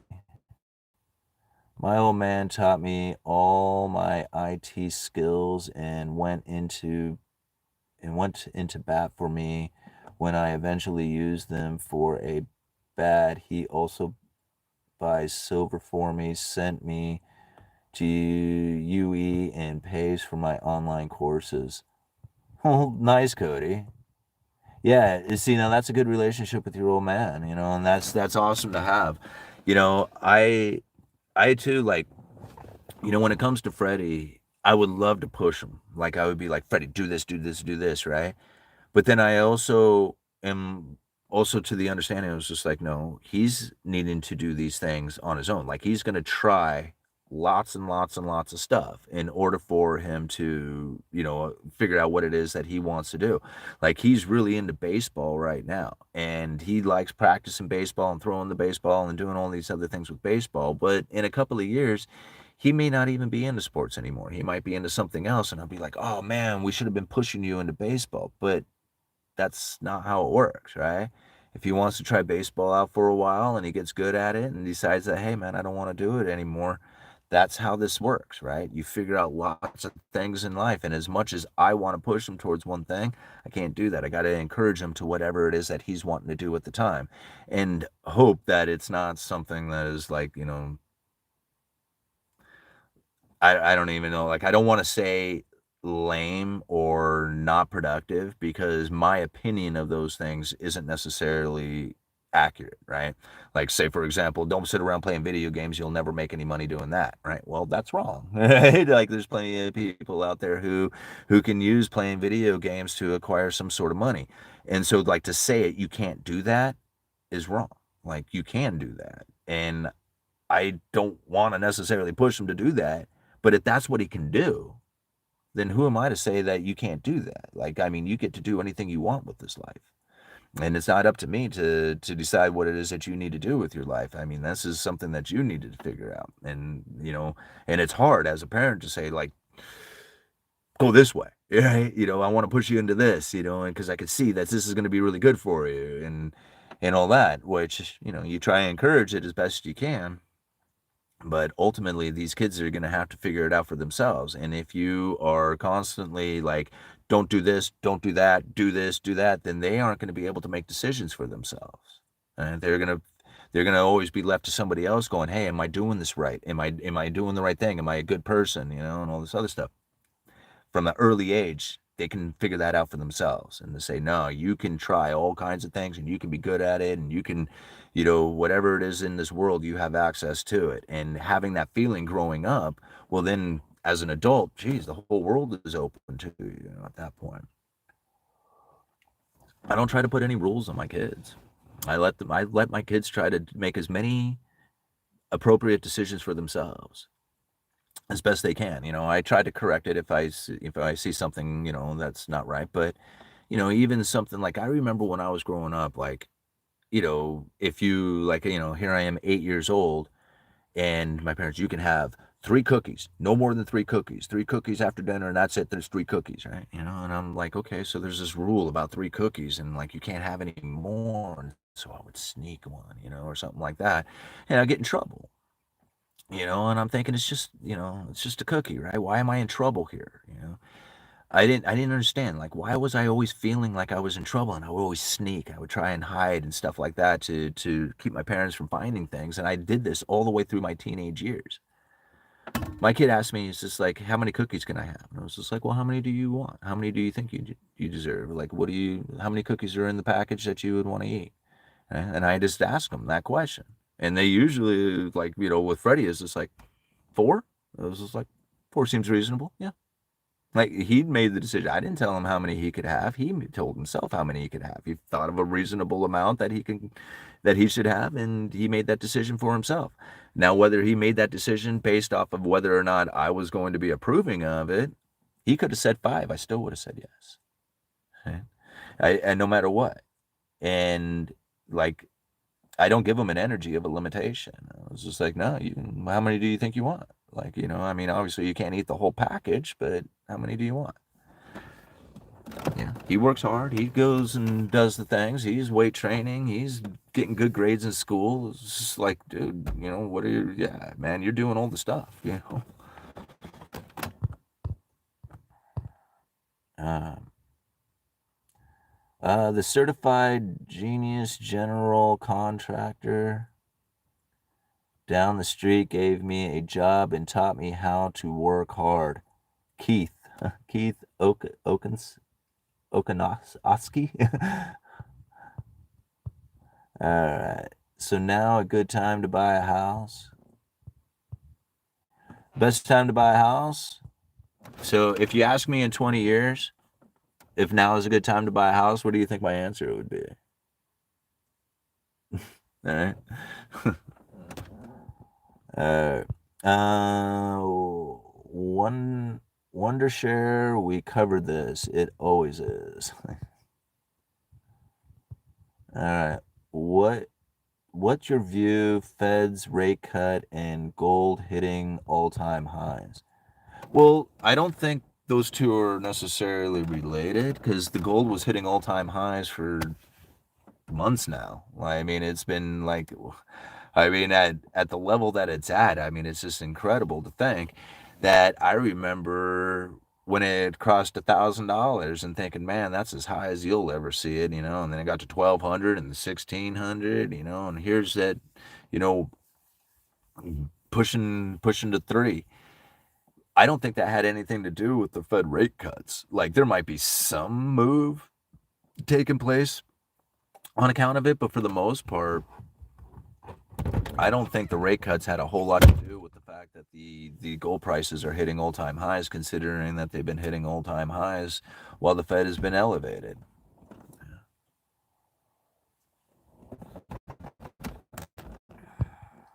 Hey, I got another super chat. Let's go check that out. Oh, back to PK. UE, you are a great father. Well, I'm trying, Thank you, man. I really appreciate that. I'm trying. Like, I don't know if any parent really thinks, man, I was the best parent in the entire world. There's probably some of them out there who really knew what they were doing. I didn't. I just like, here, man, boom, now you're a father. It's like, oh boy, what do we do? And not like not really knowing what to do, it's just like, man, I just look back on my life and I'm thinking, okay, well, what are some of the experiences that I went through that I think I would not like to have Fred go through, right?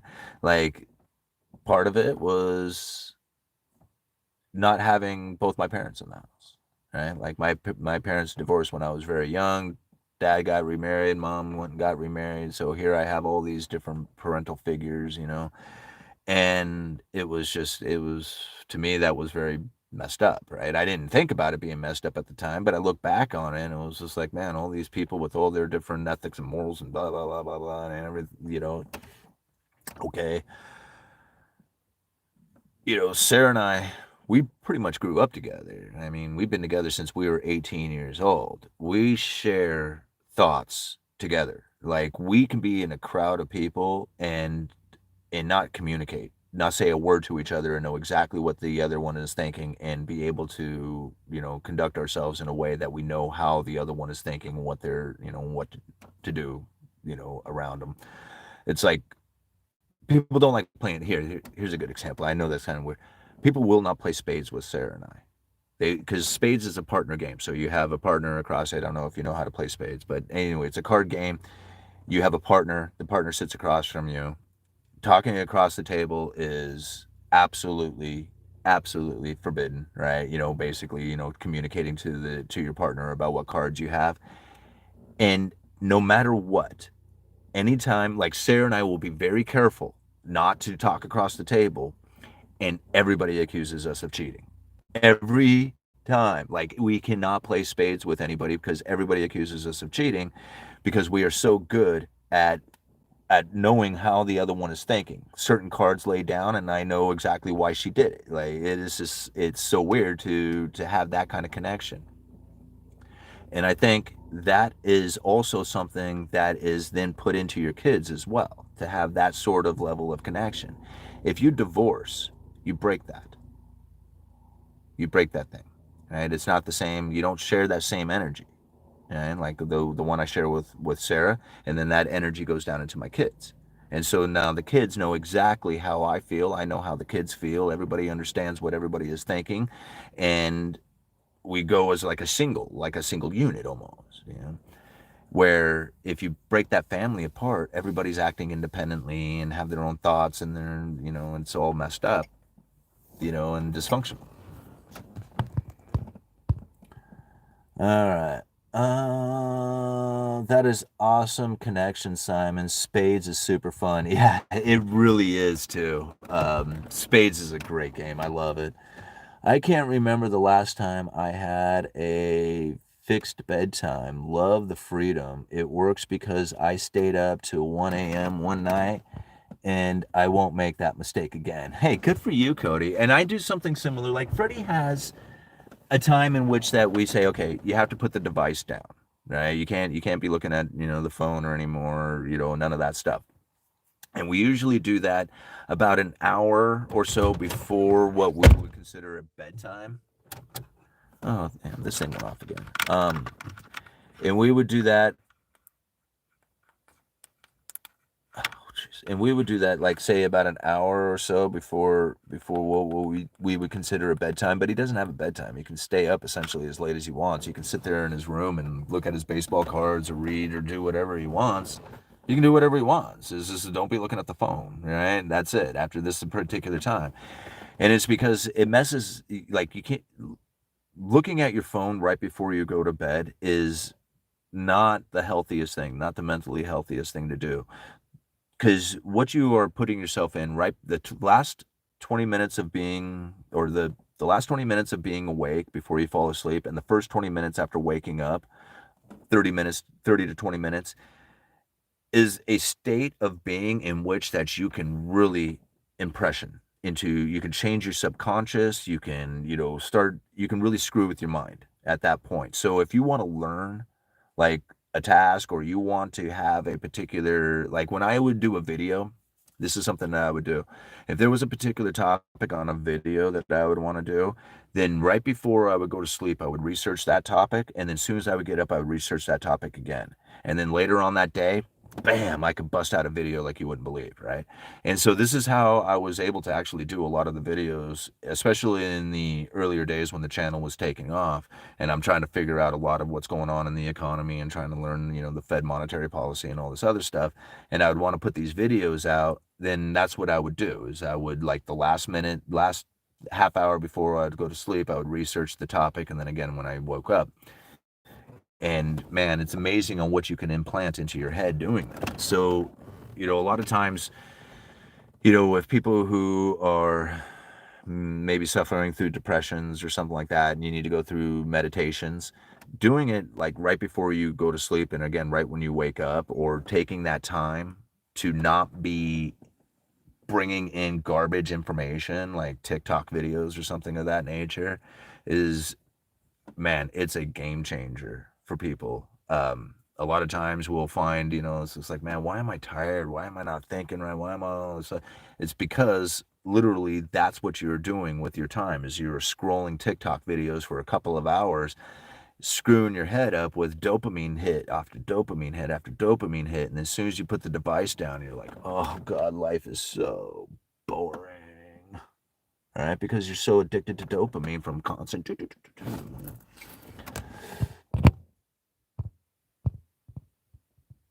Alright. Not wonder my mind has no wonder my mind has been so evil. Oh man. Definitely. Well, it takes me 20 minutes of lying there before I sleep, so it works. Yeah, and you know, one of the things, like, I had an issue, like I would go to sleep and my mind would just spin, bzzz, you know, and I'd be like, just stop already, right?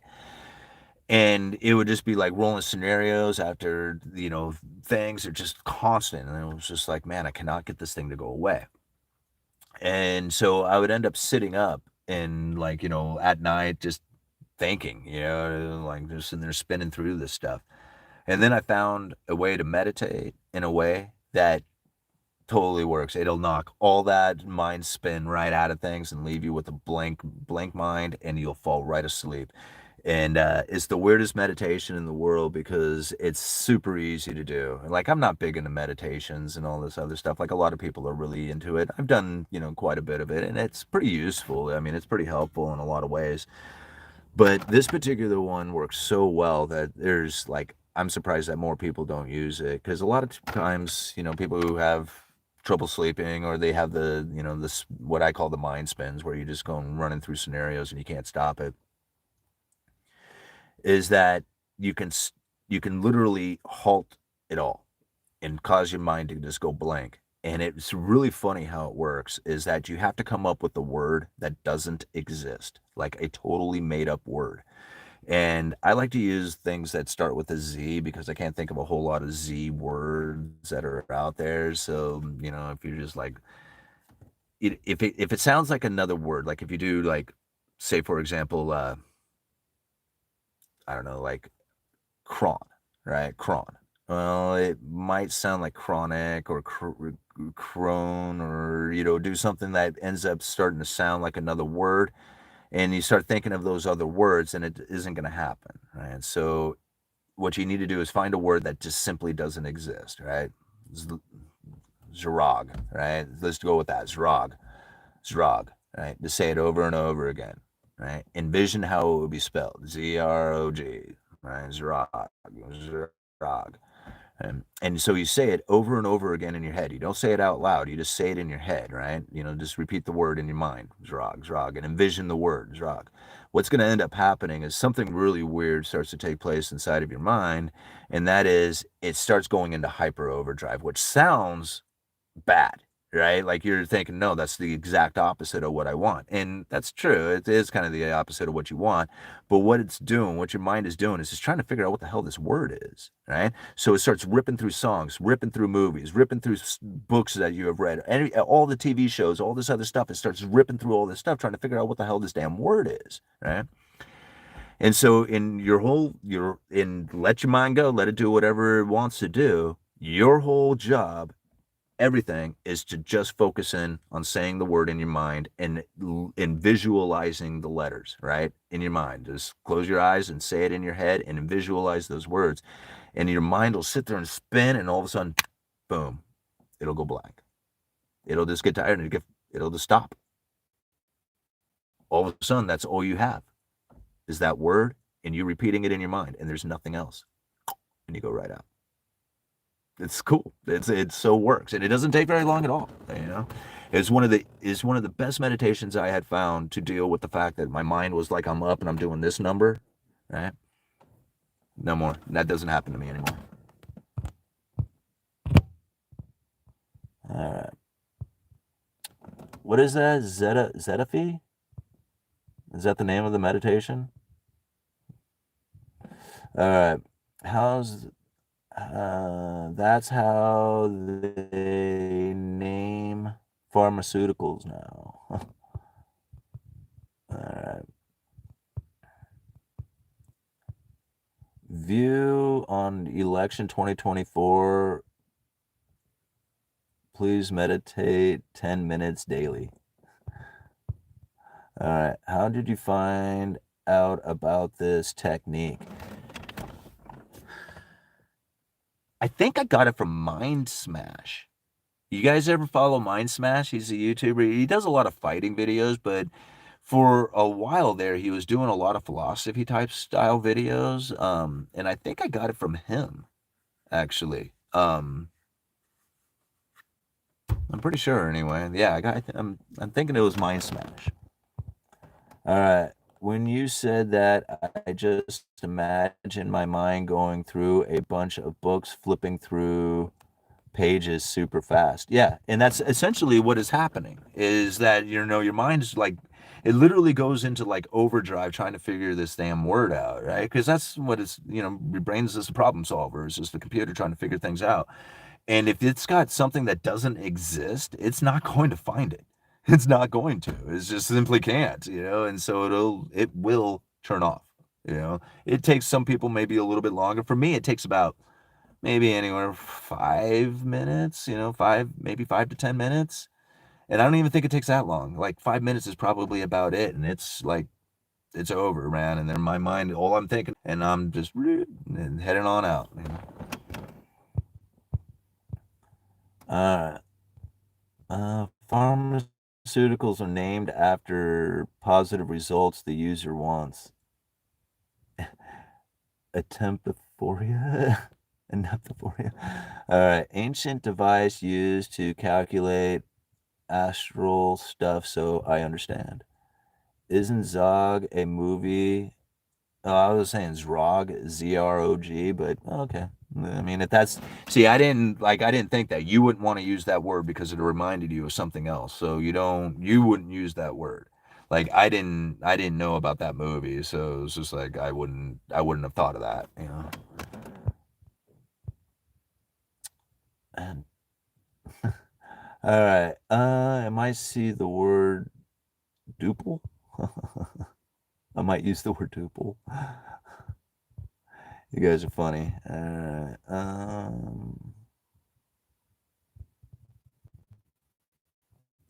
Wait, that's an influencer. Yeah, Mind Smash is. What the hell did Cody type there? That's a made-up word. Cody just like scrambled across his keyboard and create a word. All right, let me cruise back down here to the bottom. Villain in the Fifth Element. Oh, yeah, I didn't think about that one either. But that's kind of funny because like that's why I'm like saying that you have to come up with something that yourself, like something that isn't going to remind you of anything else. So that one wouldn't have worked for you. That's why I'm saying it is just like for me, like I just think of something that that I know that I wouldn't remind me of anything. As soon as it reminds you of a different word, you're gonna have to pick a different word. Or if it reminds you of a movie or something, because what you're gonna do is you're gonna start thinking about that movie and you're gonna start playing that movie out in your head, and then it's not gonna be effective. It really has to be something that doesn't exist at all. That's the whole point of it.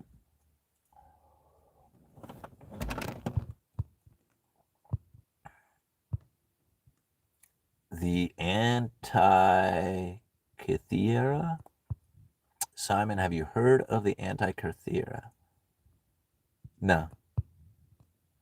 You have to keep it a secret so we don't ruin it for you like Inception.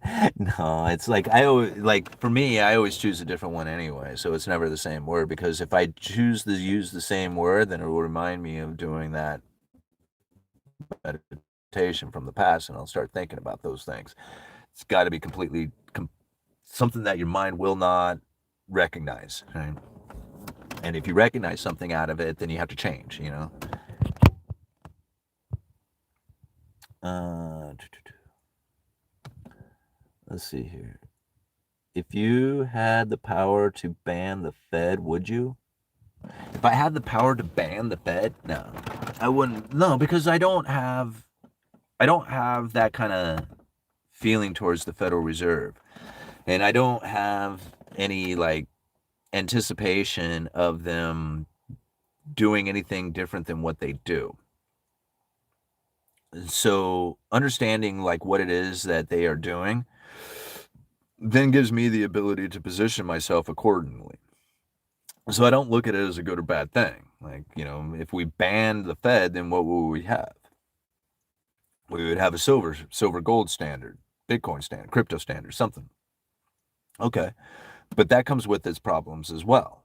Not that, people are like, people who praise the gold standard saying, hey, this is the best way ever, they very rarely ever talk about the devastating business cycles and the mass depressionary effects that it has on people as it rips through the business cycle. I mean, I'm cool with it. Like, I mean, I understand why it's taken place and I can position myself accordingly for that. So I'm okay if they're like to go to a gold standard. I would be all right with that.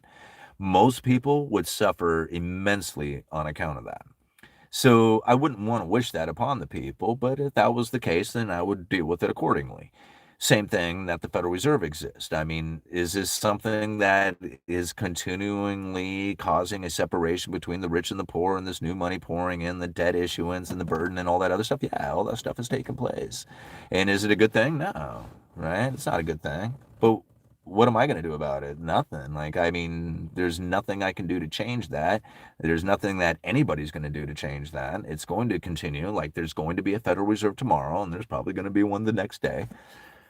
And so, what do you do about that? You position yourself accordingly. And I can complain about it. I can say, hey, man, we need to come up with another way. But I can't tell you another way that's going to be any better than what we have experienced in the past or what we have today. The only thing we can really do is figure out how to position ourselves accordingly. And I don't think that's as difficult as a lot of people want to say it is. You know, I don't know how many people have told me, yeah, government stops you from doing all of it. What? Like, I have to think. I can't think of a single thing that I'm prevented from doing. Like, I can do anything I want. Like, I mean, you can't go and commit crimes, right? But there's nothing on limit. I mean, I can go out there and do whatever I want. Like, there's nothing that stops me from doing what I want. The only thing that stops me from doing what I want is me. That's it. It is like, I don't see limitations. I don't see anything. There's nothing but abundance out there in every way. And yet, many times I will find people say, oh no, man, the Federal Reserve is holding you down. The government is holding you down. All these people are holding you down. And I'm thinking, from what? Like, there's nothing everything is available out there. Yeah. My buddy proved that to me when, sitting at his kitchen island counter, sitting at his, in his kitchen. I watched that guy get anything off of his cell phone. He would go and get anything. It didn't matter what it was, man. If you wanted a car, if you wanted, some kind of toy, if you wanted whatever, he would go out there and get it. And I was like, man, you are really good at this stuff. And he looked at me and he was like, you've seen one of these things, right? And, he held up his phone. He says, this thing has everything you could ever possibly want on it. And I thought, wow. I never really thought about it that way, but he was right. And I watched him do it. Now, granted, he was a bit of a shyster in a lot of ways. And so, like, a lot of people felt like he had burned them. And he ended up, like, with a lot of, like, issues on account of that. He was a pleasure seeker. And that's one thing I noticed. As much excellence as that dude would chase, he would chase as much pleasure. And for every pleasurable experience comes with pain. There would be people who would be pissed off. They would, things would be broken. There would be like, all kinds of stuff that would come from it. But still, it didn't limit him. He was an abundance of everything. He was an abundance of everything he could ever want, including like all the miserable experiences that come from chasing pleasure, right? He was an abundance of all of it, And that's where I think a lot of people end up limiting themselves, is they're worried about that, that backlash that comes from a lot of things, that especially like watching him work. It was just like, dude, how do you do that to people, And I was just like, no wonder they're so pissed off. And, man, I mean, I love the guy so much. He is just a great, like, to me, he was just like, he was a great dude, but man, did he create some headaches for a lot of people out there, including me. Yeah, that's why I was just like, man, I have to distance myself from you for a while, House hacking is the real new trend and works very well. I totally agree, all-nighter. I totally agree. Like, most people are not going to be able to do it on their own, but they can certainly do it with a strategy and a plan with other people. Duplexes, like if you have a duplex and you can live on the property and rent out the two sides of it, think about that. You got two people who are building or paying for the property that you are going to own. That is like, how do you position yourself to do that? Right? That is the way you want to go. And that's possible. That's possible for a lot of people out there. I mean, I went to Mike Zuber's conference and I was talking with a lady and she was kind of embarrassed. She goes, I cut fruit at a grocery store. Like, she puts together like the little fruit packages that you buy at the grocery store. And I'm like, hey, it's an honest job, And then I get to talking to her and that's essentially what she's doing. She's house hacking, I mean, and if I remember right, it wasn't like it was a great building, but it was a building and it had tenants and she was living in it. And I'm thinking, that's cool. I mean, that's the story right there. Like, that is a better story than just about anything that I have heard out there. And she didn't even really want to talk about it much because I think she was embarrassed by what she was doing for a day job. And I'm thinking, I work retail at a lumberyard. right? Like, I mean, there's nothing to be embarrassed about by working at a grocery store. That's what my wife did for a long time, and to be able to work at a grocery store and acquire property, that's that's like you're my hero, That's like that's the stuff right there. That's what it is. People who already have the ability to buy property and they're telling other people how to acquire property. It's okay. I don't think they relate, right? I mean, it was just like you don't relate to me. You have hundreds of millions of dollars. You got all this property. You're telling me how it is that I can do it. And I don't know, right? Some lady working at a grocery store buying a piece of property, regardless of what the condition that it might be in, you know, getting a hold of that, becoming the property owner. That's the stuff right there. Hold on one second here, guys. I think my phone's about ready to die. Do, do, do.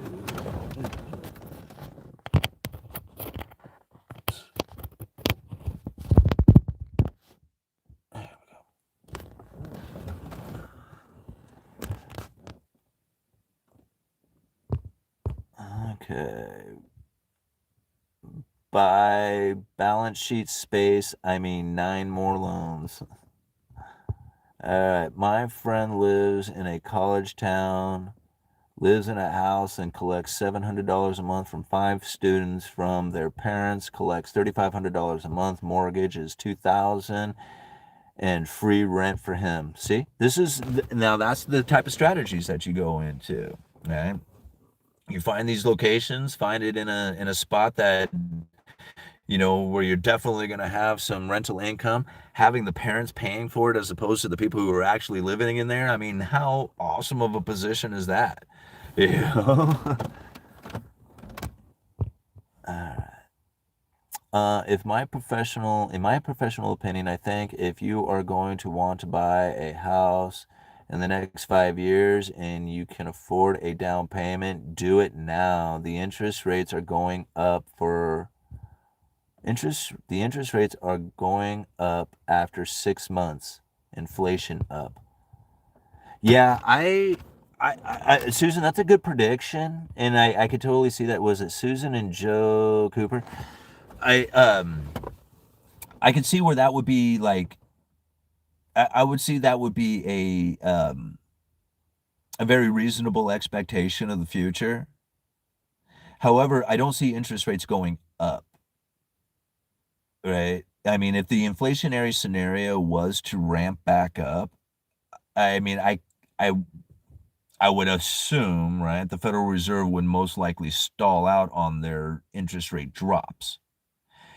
If they were to reverse course on the Fed funds rate and actually start raising rates again in the future, I think that that would be an incredible shock to the markets. I think people would be very lit up about that particular move. A stalling out, I think, would be a reasonable thing for the Federal Reserve to do, but an actual reverse course, a pivot, and start moving upward, I think would be very damaging, not only for the credibility, but for the credible threat theory as well. Um, I mean, not just for my theory like being eliminated, but that they would not be able to use the credible threat as easily as they can now. Because you think about it, just the idea of a rate cut coming, look at what it did to the markets. Like, I mean, mortgage rates have been falling for a while now. I mean, they peaked out at 8%. They're down at what, 6 on the mortgages? I mean, that's a huge, huge change, in the percentages on the mortgages, considering that the Fed hadn't done anything. Right? That was just simply off of market perception. I mean, that started back in 2023, right? Where at the end of 2023, when the mortgage rates started to come down, and it was all based off of an idea that the Fed was going to be cutting rates. It didn't actually do anything. The Fed didn't, but it definitely got mortgage rates to come down. So in that sense, unless like I can agree that there might be an inflationary scenario that ramps back up, but if the Federal Reserve was to reverse course on it, it would have to be like a fairly significant amount of inflation in order for the people to be accepting of a reversal on the Fed funds rate. But, I mean, it could, I guess. All right, too much money in the system. They're dropping interest now, but they will have to keep raising interest to stop hyperinflation. That's going to cause a huge shock to the overvalued stock market. Okay, too much money in the system.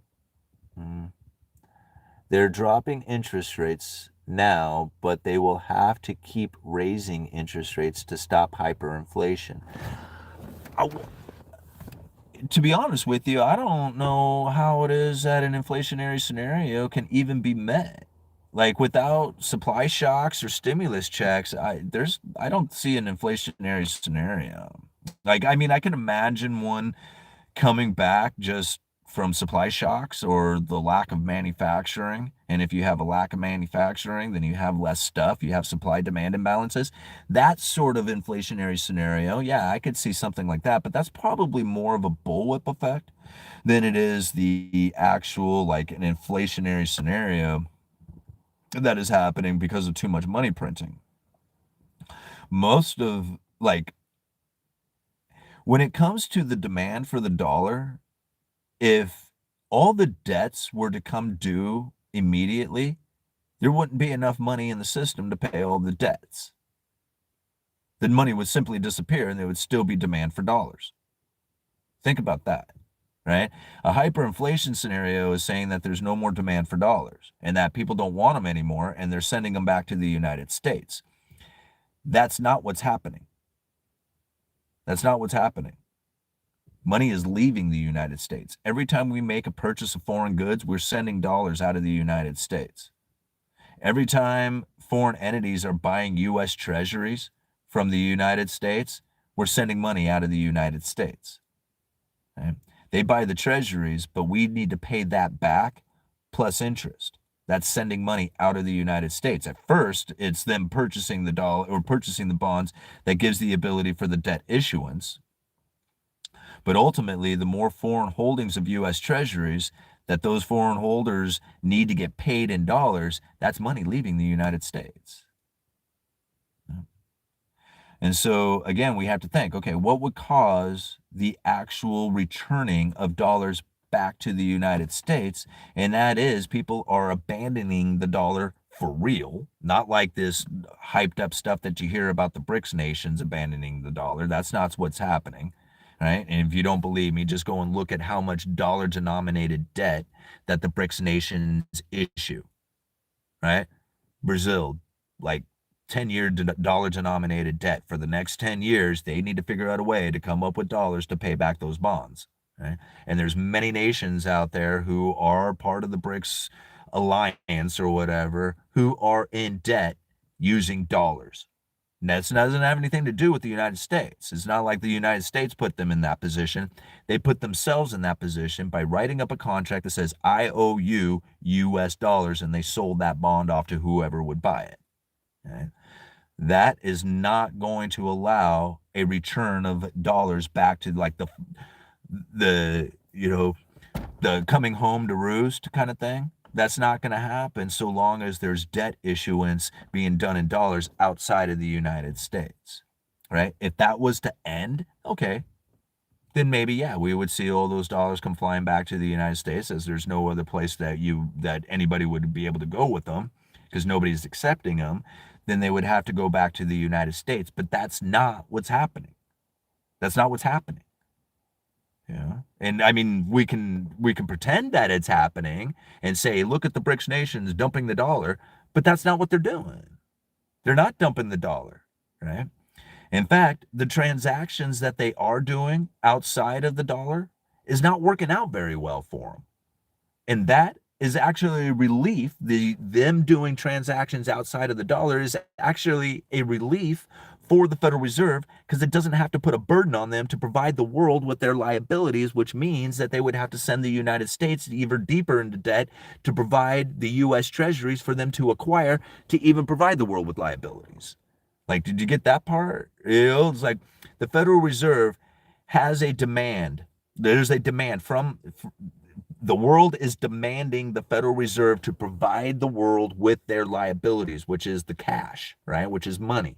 The world is demanding the Federal Reserve do this because they have written contracts that are due in dollars, meaning that they have to get the dollars in order to pay those contracts back.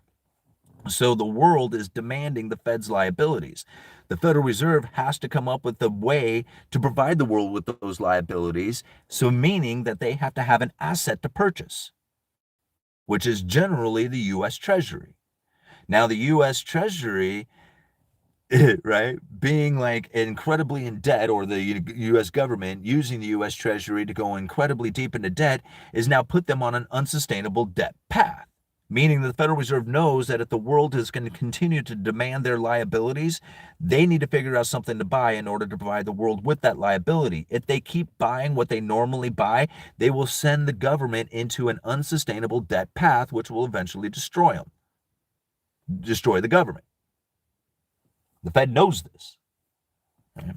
So when you have the BRICS nations out there saying, hey, we're going to do deals in our own money and screw the dollar, the Federal Reserve is like, finally. Cool. Because they don't have to go and send the United States ever deeper into debt to provide the world with the liability. There is actually somebody else out there who is trying to perform transactions that are outside of the dollar, relieving the Federal Reserve from trying to provide the world with that liability as much as they have been. It's not going to end up, I mean, that's not a good thing, by the way. I'm just saying this is what's happening out there. You know, like, none of that is positive, right? But that is what's taken place.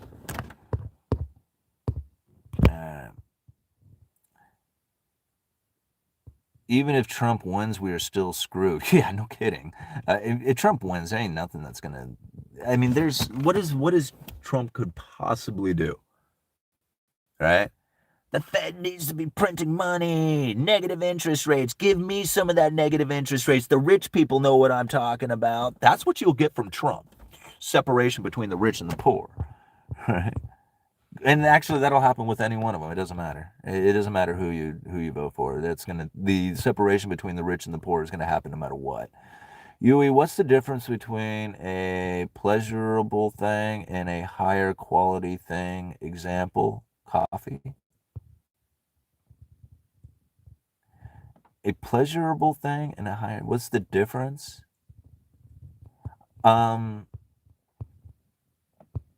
Well, I mean, pleasurable thing and higher quality thing. Like, I don't know. Like, I think that's kind of an odd one, because like a pleasurable thing, it may not have any kind of value to it at all. Like, you know, you might find pleasure in just like, you know, a view, right? You know, that might be like where you find the most pleasure in life, is just being in a good environment that doesn't cost anything, and therefore it's just the quality of the environment that you're in. Other people, like, I can't stand bad coffee. Like, you know, when we like at work, that's not true. I'll drink gas station coffee if I'm looking for, like, you know, to wake up or something like that, you know, but that's about as bad as it gets. Occasionally, somebody will bring in some like really, really cheap coffee into work, and nobody drinks it. Like, nobody drinks the crappy coffee. We actually buy higher quality coffee. We have coffee roasters here in Astoria. It's a very popular thing in the Pacific Northwest. We're all kind of coffee snobs up here. We all, like, you know, really enjoy the, you know, the higher quality coffees. So in that sense, yeah, I mean, I could see where, you know, where the pleasurable experience of enjoying higher quality coffee is much better than the crappy gas station coffee that, you know, a lot of people think is just normal. All right. Let's see here. A view like the Astoria Tower. Yeah, the column up there. That place is awesome, right, all-nighter?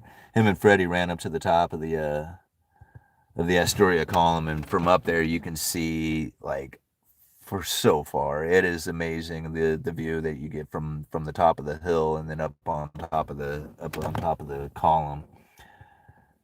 You can see for this, I don't know. I don't even know how far.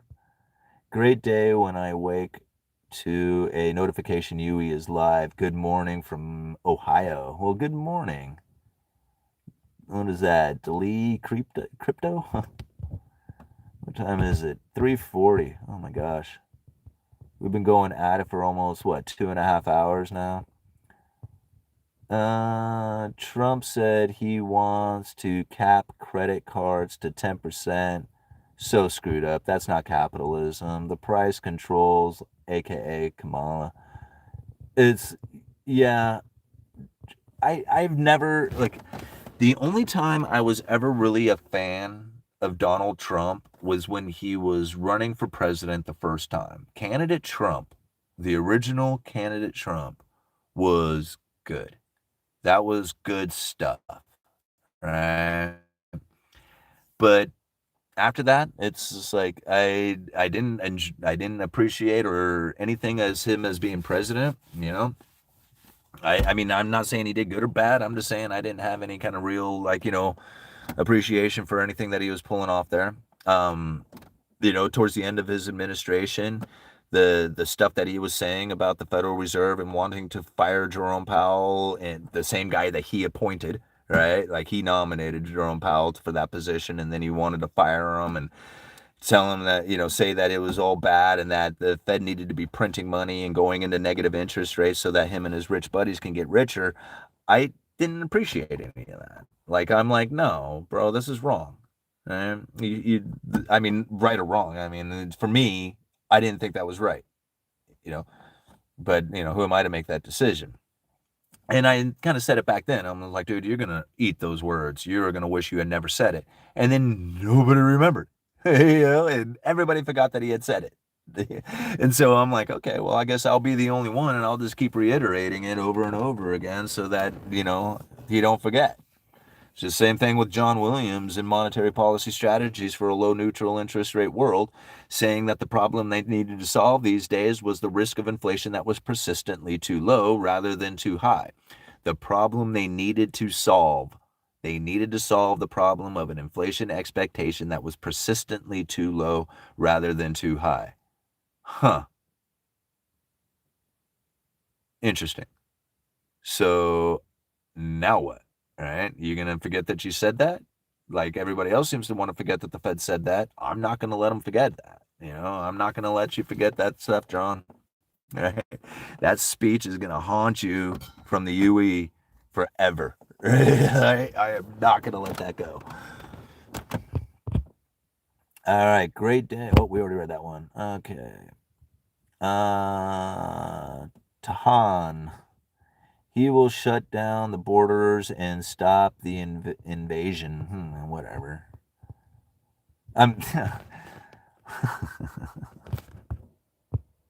This is something that I've heard my entire life.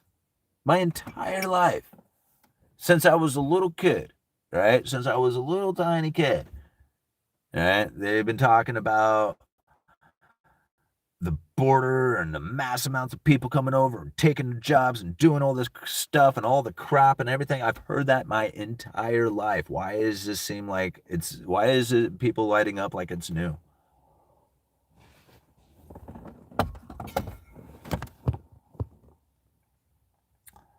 I can see for miles and miles. I can see for miles. Yeah, it is, right? The self-employed are scheduled 2 months off. Oh, I'm self-employed and scheduled 2 months off. I see.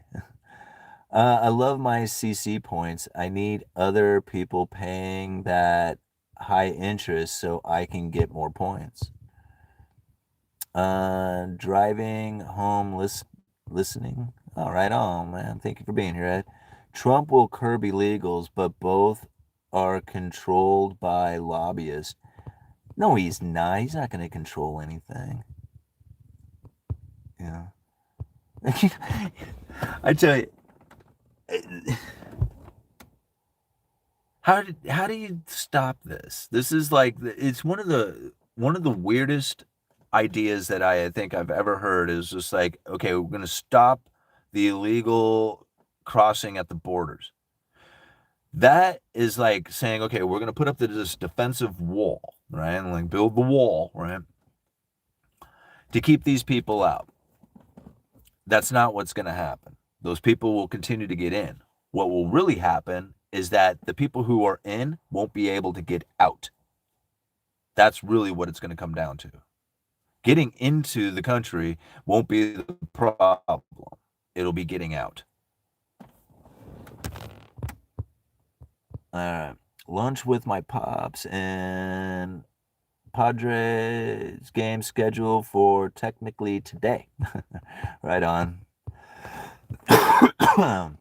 Yeah, Freddie and I are gonna go to a Mariners game at the end of the month. Go watch Oakland A's play.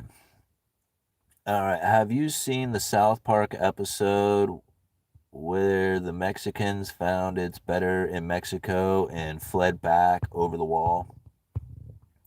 No, I don't really watch much TV, but I, I mean, I think I know the episode that you're talking about. Um, Force employers to not hire illegals, massive fines. It won't. That you know what that'll do is that it will make the black market. Here we go. It'll make the black market labor worth that much more because it's a needed thing.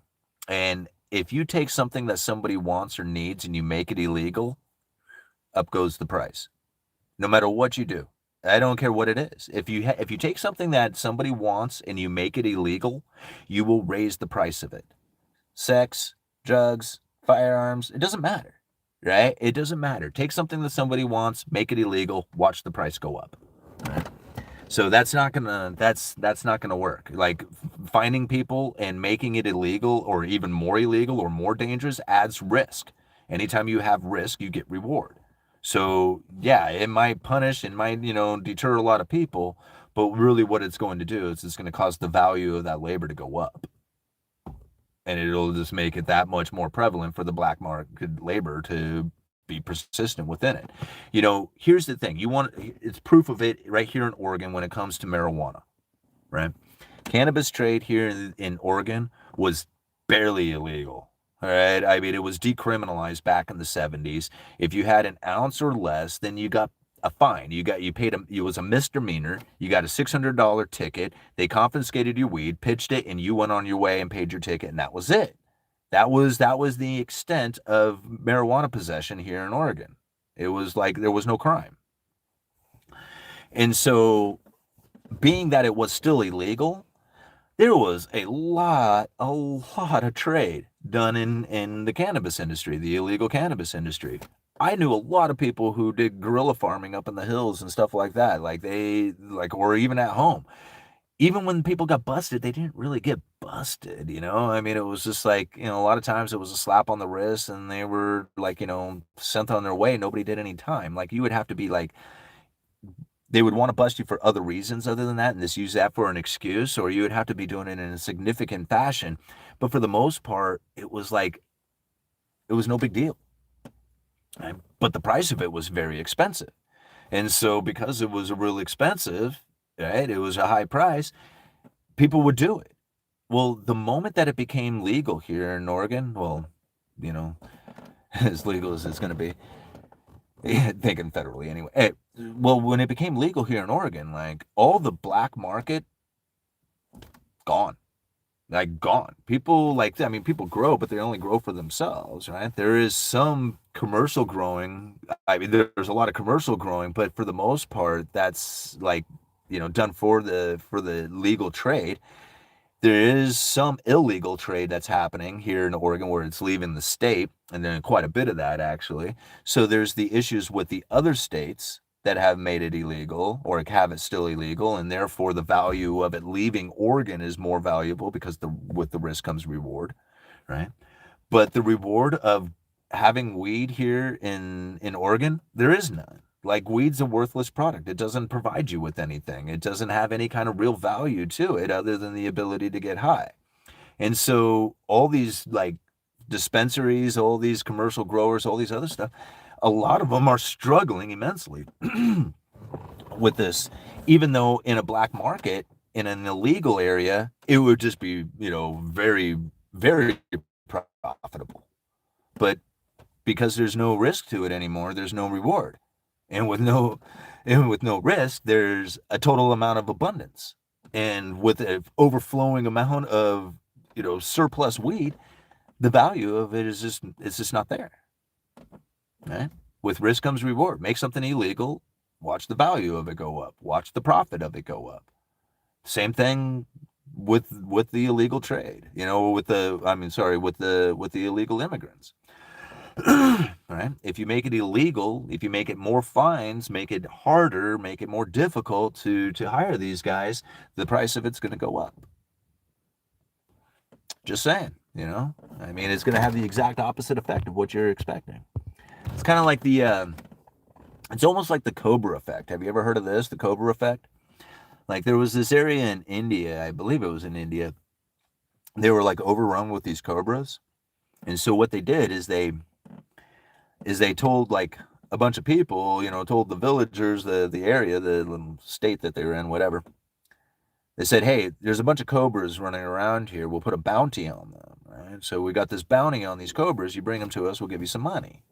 So it worked out great. They started eliminating all these cobras, but then they started finding that a lot of cobras were coming in because, why? People were farming them, right? They were actually raising cobras because they got to pay a bounty on them. So they would raise these damn snakes, take them to the government and get paid. The government realized this and say, okay, that's it. We're ending this whole thing. We are no longer paying a bounty on cobras.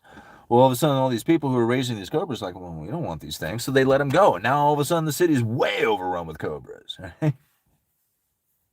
If you take and make it a higher paying job to be illegal because they have all these fines on it and there's less of them available, right? What's going to happen? More of them are going to want to take advantage of that. And you're going to have more people coming in to try and get paid a higher price. It's like, deterring people with trying to stop people from doing something they want to do is going to be incredibly difficult. And they found this out during Prohibition with alcohol. You can't stop it. And they were like, man, even the president was saying, you can't stop people from doing what they want to do. Hey, Buck Fitty. Hey there. Think they monkey hammer the prices, metals down today? I don't know. The metals market is so, in my opinion, is so manipulated and so obscured. Just even the ratio from gold to silver, I don't really try and think about it as far as the price level, where it's going to go, what it's going to do, how much it's going to be worth, any of that stuff. My only thing that I think of is how many more can I get, and if it's still low, right? If it's still in a position in which that I can acquire more. Because I look at it at the insurance policy. If I looked at it any other way, then I would be concerned about where the price level is or what's going to happen with it. I just don't, and so, whether or not it gets hammered down or skyrockets today is really not that big of a, to be honest with you, I would like to see silver stay under $50 an ounce until I am 80 years old, and then I want it to go to 1,000. That's what I want to see happen. So if it stays down indefinitely, I'm cool with that. I'm totally cool with it because I'm just going to keep loading up as much as I can and just give it to my kids.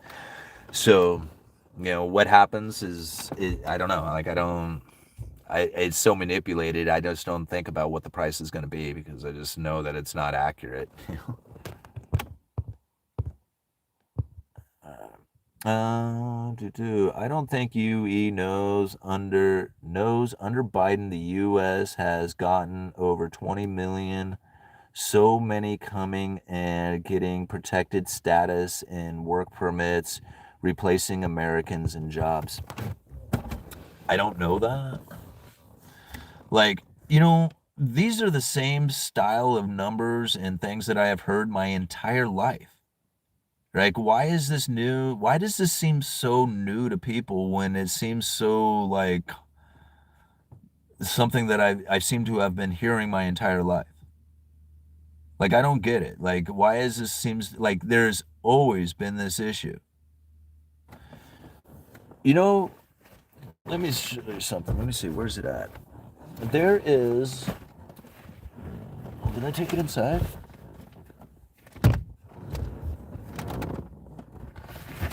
Okay. Let me see if I can find it in here. All right, turn to Cantillon. Turn to Cantillon. And what does Cantillon say about this? Let me see if I can find the chapter here real quick. Please bear with me.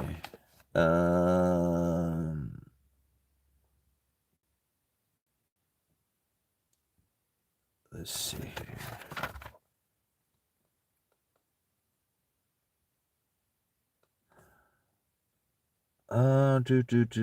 The causes increases the reflections of markets. Okay. The more labor there is in a state, the more the state is judged naturally rich. You ever think about it like that? Here's what Cantillon has to say. All right, so this is going to be out of chapter 16. I think this is part 1, chapter 16. The more labor there is in a state, the more the state is judged naturally rich. The wealth of a nation depends on putting the labor force to work. Those who are unnecessary for farming can be employed in making higher quality products and manufactured goods, particularly durable goods made from metal. Saving is the key determinant of wealth, and gold is a particular useful form of savings because it can purchase all things, even in time of war. The prince and property owners, and always about the property owners, determine how people will be employed by their consumption choice, by the way they spend their money, right? That's why it always comes down to the property owners. He goes on. He wasn't much into appreciation of the Catholic Church, but he goes, the prince and the property owners determine how people will be employed by their consumption choice, while the Catholic Church reduces the resources available to materially sustain the people. So he was not much into the Catholic Church and paying the church or whatever. But just kind of reading into this chapter a little bit. In a long calculation, including in the supplement, it is shown that the labor of 25 adults is sufficient to provide for 100 other adults with all the necessities of life, according to the European standard of living. In these estimates, it is true that food, clothing, housing, etc. are coarse and rather elementary, but there is ease in abundance. If it may be assumed that a good third of the people in the state are too young or too old for daily work, in that another sixth of the property owners, sick, or entrepreneurs of different sorts, who do not, by labor of their hands, contribute to the different needs of men. That makes half the people without work, or at least without the work in question. So, if 25 persons do all the work needed for the maintenance of 100 others, there remain 25 persons out of the 100 who are capable of working but do have nothing to do. The soldiers and the domestic servants in well-to-do families will form part of these 25. And if all others are employed refining by adding additional labor, if all others are employed refining by adding additional labor, the things necessary for life, like making fine linen, fine cloth, etc., the state will be judged rich in proportion to the increase in labor, though it adds nothing to the quality of things needed for the substance and the maintenance of men. Labor gives an additional taste to food and drink. A fork, a knife, etc., finely made, are more valuable than those roughly or hastily made. The same may be said for a house, a bed, a table, and everything needed for the comforts of life. It is true that it is of little difference in the state whether people are accustomed to wear coarse or fine clothes, if both are equally lasting, and whether people eat nicely or coarsely, if they have enough and are in good health. Drink, food, clothing, etc. are equally consumed, and whether finely or coarsely produced, this type of wealth is not permanent. But it is always true to say that the states where fine cloths, fine linen, and etc. are worn, and where people eat properly and delicately, are considered rich compared to those where these things are cruder. Furthermore, the states where one sees more people living in the finest manner are considered wealthier than those where one sees fewer proportion. You see how, like, okay, let's continue on here just a little bit. But if the 25 persons in 100 of whom we have spoken were employed to produce durable commodities like mining, iron, lead, tin, copper, etc., and the refining them into tools and instruments for the use of men, such as bowls, plates, other useful objects that are much more durable than earthenware, the state will not only appear to be richer, but will be in reality. It will be so, especially if these people are employed in mining gold and silver from the earth, which are not only durable metals, but are, so to speak, permanent. Fire itself cannot destroy them. They are generally accepted as a measure of value, and they can always be exchanged for any necessities of life. And if these inhabitants work to bring gold and silver into the state in exchange for the manufacturers and the work they produce and send abroad, their labor will be equally useful and will in reality improve the state. The point that seems to determine the competitive greatness of states is the reserve stock above the yearly consumption, i.e. savings, like reserve of cloth, linen, grain, to be used in times of need or war.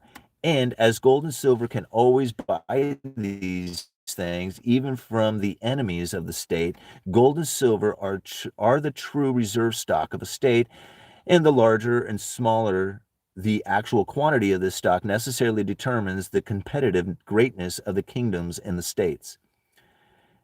If it is the practice to import gold and silver from abroad by exporting the commodities and merchandise of the state, such as grain, wine, wool, etc., this will enrich the state but at the expense of the decrease in the population. Let me read that again.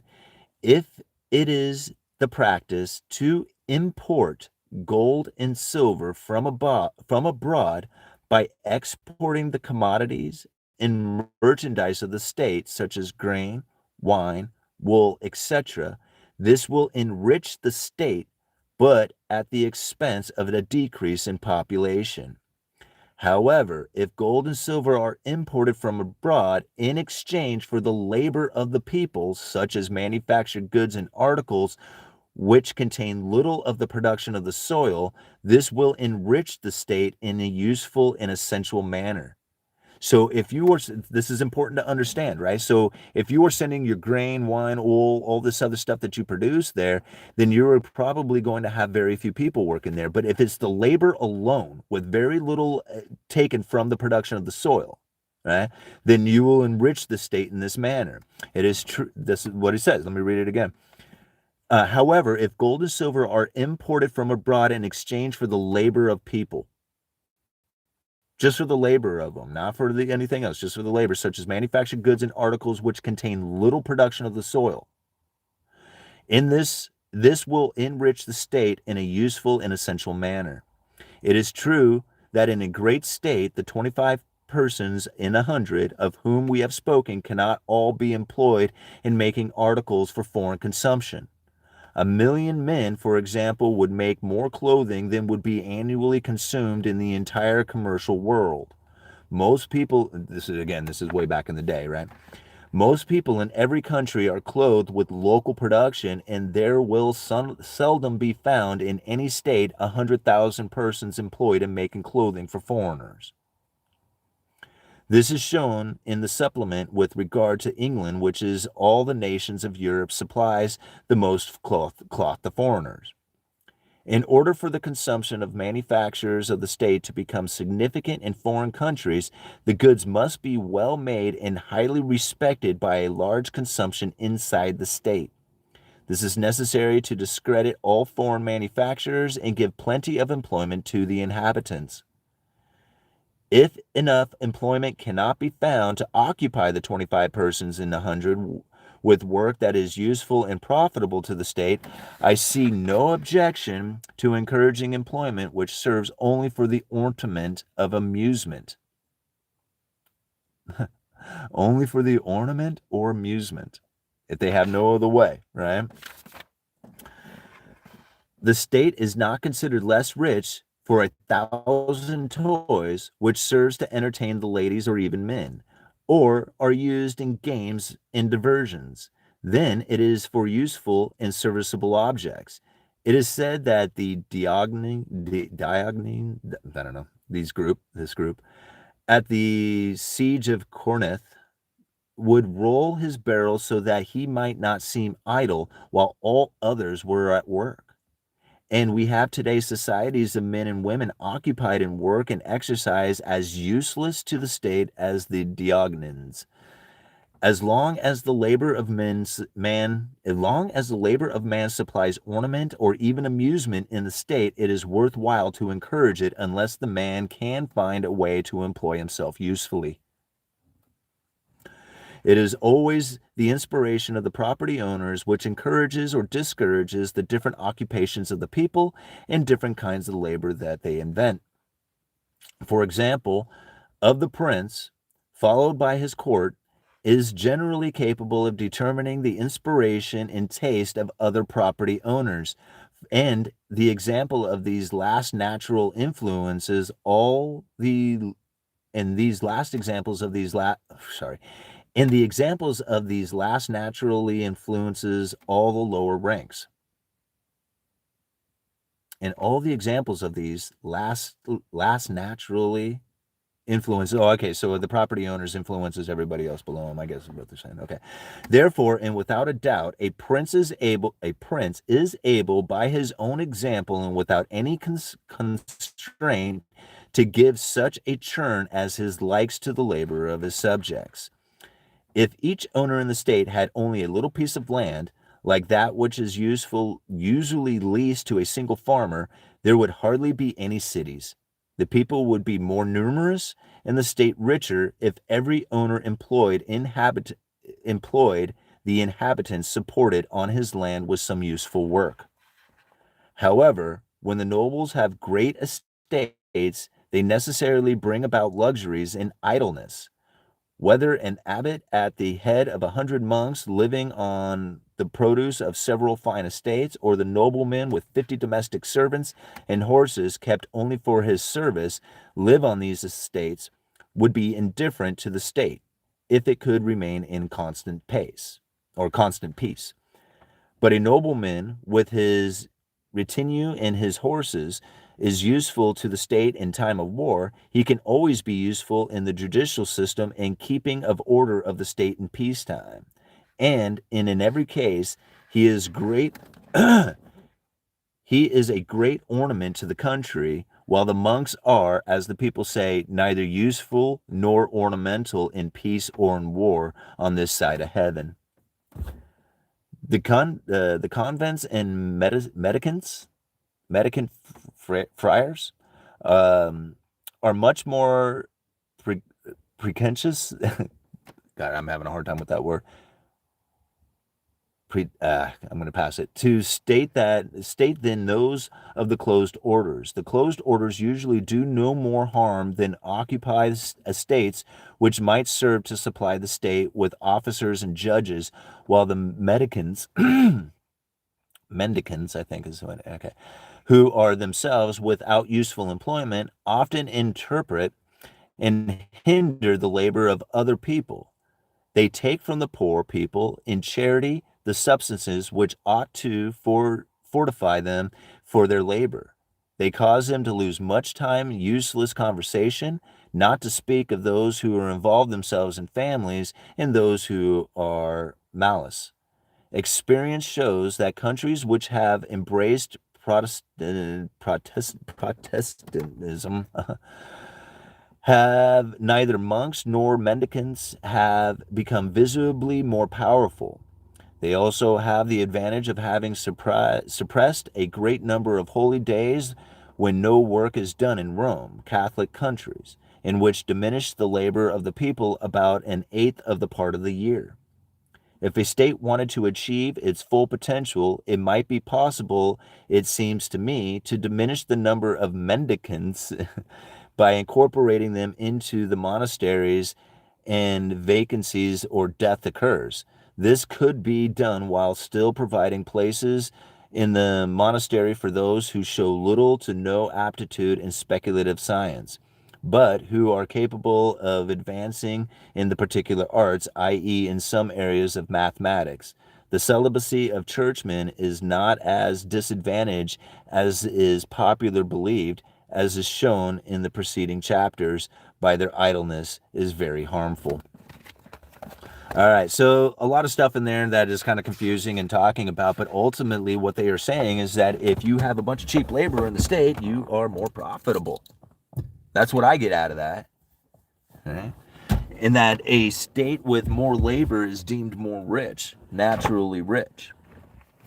So I'm not trying to say that's what's going on here. And I'm not trying to say that's what their goals or plans or anything else is.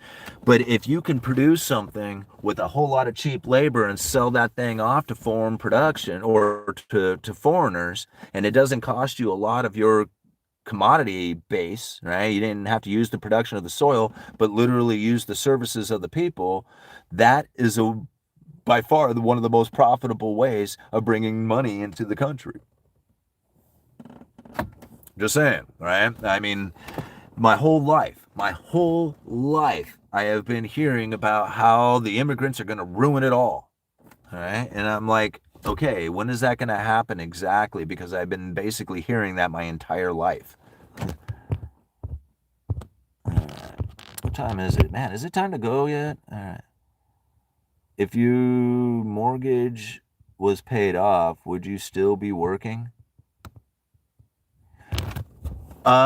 Yeah, probably. Even if my mortgage was paid off right now, because you guys, I think a lot of people, I mean, when you think about the position that I am in, like, guys, it was a few years ago, I really had nothing, right? I mean, I barely had anything at all.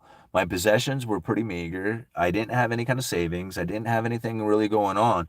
And so I need to make up for lost time.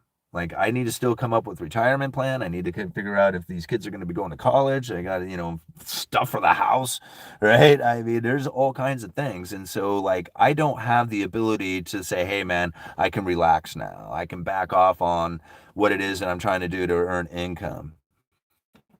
I can't do that. Like, that's not in the cards. I got to figure out a way to make more income. And having a day job is having like the W-2, which a lot of people have like this negative aspect, that negative stigma towards or something. I don't get that. Like, I don't understand why. My job provides me with everything I need to live. Right? It doesn't, if I want anything good in my life, I have to go and acquire that from someplace else. But the regular 9 to 5 job is not bad. It's a pretty good deal. You don't have to like think about it like, what am I going to do tomorrow? You just show up for work. Mine actually provides health insurance, and provides me with a retirement plan that they match in some, to some extent. I mean, there's a lot of good aspects to it. Now, the negative part about it is that I'm required to go there every single day. I can't take a day off of, like, I could take a day off, but I mean, if I just wanted to go to the beach instead, I don't really have that kind of luxury provided by having a 9 to 5 job, but the security that comes with it. So there's this trade off, right? Freedom for security. And when you when you get laid off, you lose both, right? So, but ultimately knowing that it's there gives me the ability to say, okay, I can chill out on whether or not I'm going to be able to have the house payment available, right? So you're right. If the house payment wasn't there, maybe I wouldn't need the job, but I would probably still continue to work the job just because of all the rest of the benefits that come from it. Yeah. I mean, if I was making $1 million a year selling a course or something like that, well, then yeah, I'd probably give up the job, right? But that's not what's happening right now. And, maybe someday in the future that will be the case. Are we really 3 hours into this thing? Oh my gosh, guys. What time is it? 4 o'clock. Okay.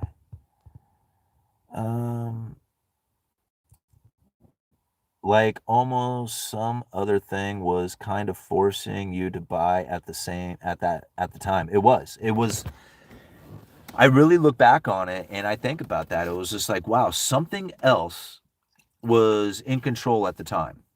Like, it seemed like something else was in control. Like, something had a hold of me and was like, there you go, man. And I was like, whoa, what's happening here? Like I didn't, like the channel was taking off and I felt very uncomfortable. I had a horrible, horrible imposter syndrome feeling from it.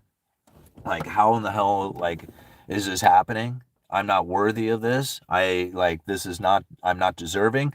People are, they got the wrong idea of me, like all this other stuff. And I thought, okay, this is all going to come to an end, right? I just like accepted, like, this isn't real.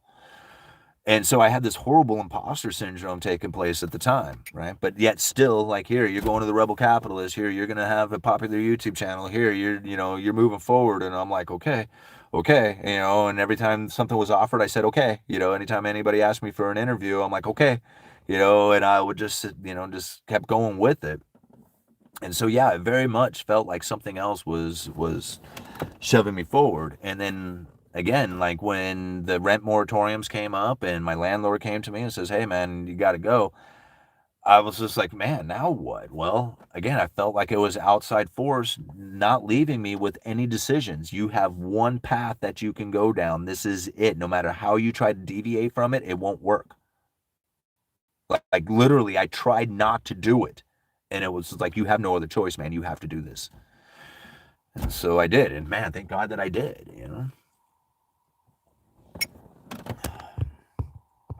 Uh, Spend less, best thing in life, still free. So interesting to me because so many people went through the same experience. You know? So sure, money short is always preferable. Um,